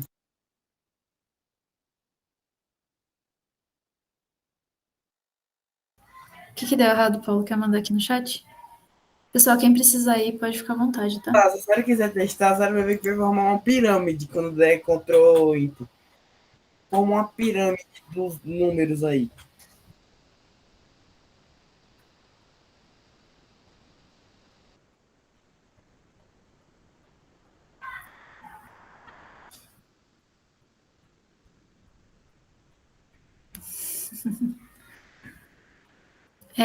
Eu vou colocar aqui, Paulo, mas quem tem dúvida sobre a lista 3, pessoal? Atividade 3?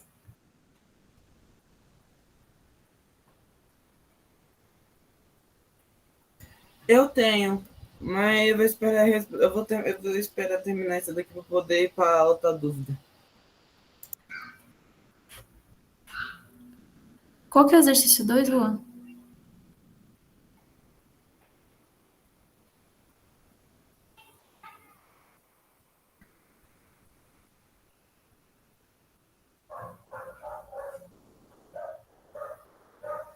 Um programa que recebe 3 números do usuário e avisa qual deles é o maior. Beleza. Esse exercício é muito importante a gente considerar a ordem do que a gente vai perguntar para ele. Então, igual na dos triângulos, o exercício dos triângulos, tem que conferir se o triângulo é um triângulo mesmo, antes de você conferir as regras, né, de triângulos. Nessa é a mesma coisa. Então, se você precisa saber se um número é maior que o outro, você precisa checar duas características. Qual é o número maior dentre três, né? Você precisa checar ao mesmo tempo duas coisas. Se ele é maior do que o primeiro e se ele é maior que o segundo também.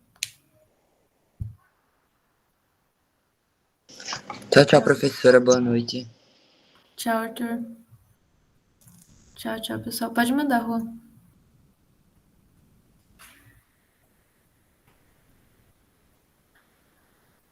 Tchau, pessoal. Beleza, então ele está recebendo 3 números. Boa, se um é maior que o 2 e um é maior que o 3.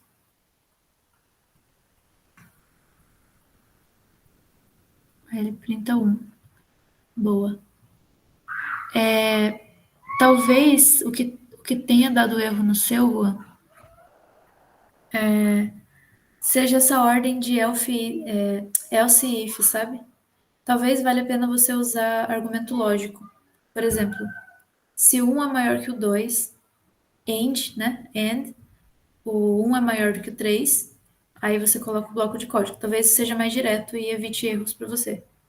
Porque a indentação aqui vai contar muito, entendeu? Então, esse elif aqui, ele é um elif do primeiro if ou do segundo? Isso é uma coisa que a indentação diz. Então, por exemplo, aqui no chat é meio difícil dizer o que ele está se referindo. Vou fazer o seguinte, ó, pega o seu num1, dá 2 iguais e escreve float. Então, seria assim, type num1 igual a float. Isso vai te retornar true se o seu num1 for um float e vai te retornar false se o num1 não for float, né? Isso talvez ajude. Pode falar, Marilena. Prof, eu falei que eu não ia, que não precisava, né? Mas eu fiquei curiosa agora. E eu posso te apresentar? Porque eu não sei se quando tu colocar vai dar mesmo erro. Tava travando aqui.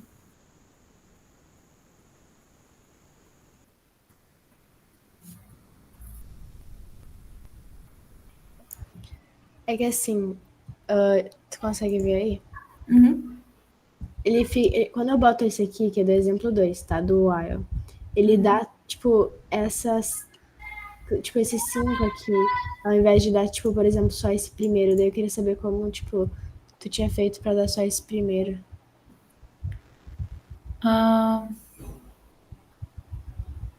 Você queria que ele te retornasse o quê? Tipo, só esse primeiro aqui. É porque eu não lembro, mas eu acho que quando tu fez, tipo, apareceu só essa primeira alternativa. Sim, eu sim. faço de atualizar esse aqui, entendeu? Sim. Então, ó, tá vendo que o seu print, ele tá indentado? Aqui? Isso. Como ele tá indentado, ele tá, toda vez que roda o while, roda o print também. Então, se você apagar esse espaço, ele vai funcionar. Deixa eu... bom. Boa? Obrigada, prof. Imagina.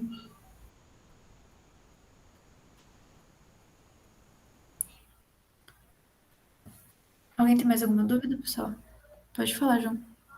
Ô tio, não é uma dúvida necessariamente sobre a tarefa, mas eu queria saber como é que eu faço para gerar um número aleatório entre um conjunto de 1 a 3, por exemplo, ou 0 a 3, que seria... Para gerar número aleatório, a gente não consegue fazer com as funções básicas do Python, né, que a gente chama de funções nativas. Isso é uma coisa que a gente usa bastante. Tem uma biblioteca que se chama Random. Vai ver assim, ó. Aí você tem que importar essa biblioteca. A gente não fez nenhuma importação ainda, então, se vocês quiserem aprender, a gente vai fazer daqui umas 2, 3 aulas. Aí você importa essa biblioteca. Então, a primeira coisa que você vai escrever lá na sua célula vai ser assim, ó. Import random. E aí você vai ter como, a partir dessa biblioteca, gerar um número. Eu não lembro exatamente a função. Deixa eu ver aqui. É que, professor, eu queria no meu código gerar um número aleatório entre 1 e 3, só que contando 1 e 3 também. Aí eu queria saber qual função eu deveria usar, porque eu estou meio confuso aqui. Por causa que eu tentei usar Handint, mas ficou só escolhendo uma opção. Tentei usar uniforme também, ficou em outra parada. Só nela. Boa.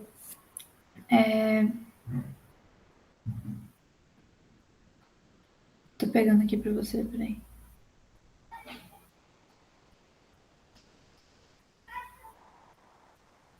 Essa biblioteca, ela serve para gerar números aleatórios mesmo.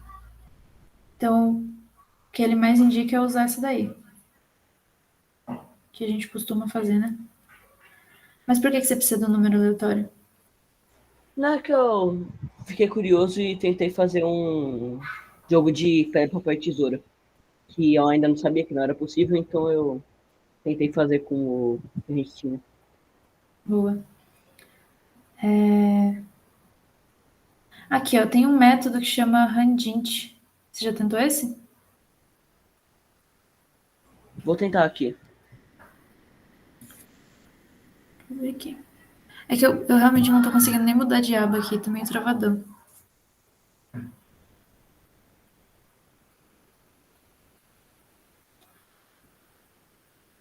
Ó, tenta fazer o import random, aí depois você faz assim, o x igual a random de 1 a 3, né? Acho que é de 1 a 3 ou de 1 a 4, deixa eu ver. Aqui, ó.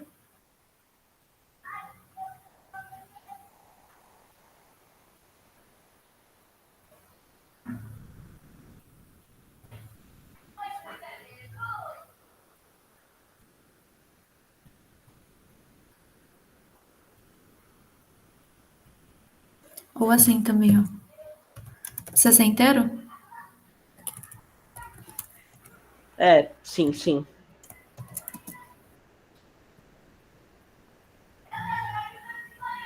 Obrigado. Deu certo? Vou testar aqui. Mas primeiro você tem que importar, tá bom? Então primeiro coloca import random. Certo.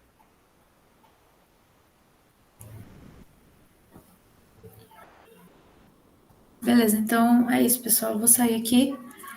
Semana que vem a gente faz as estruturas que faltam e uma aula de exercício, tá?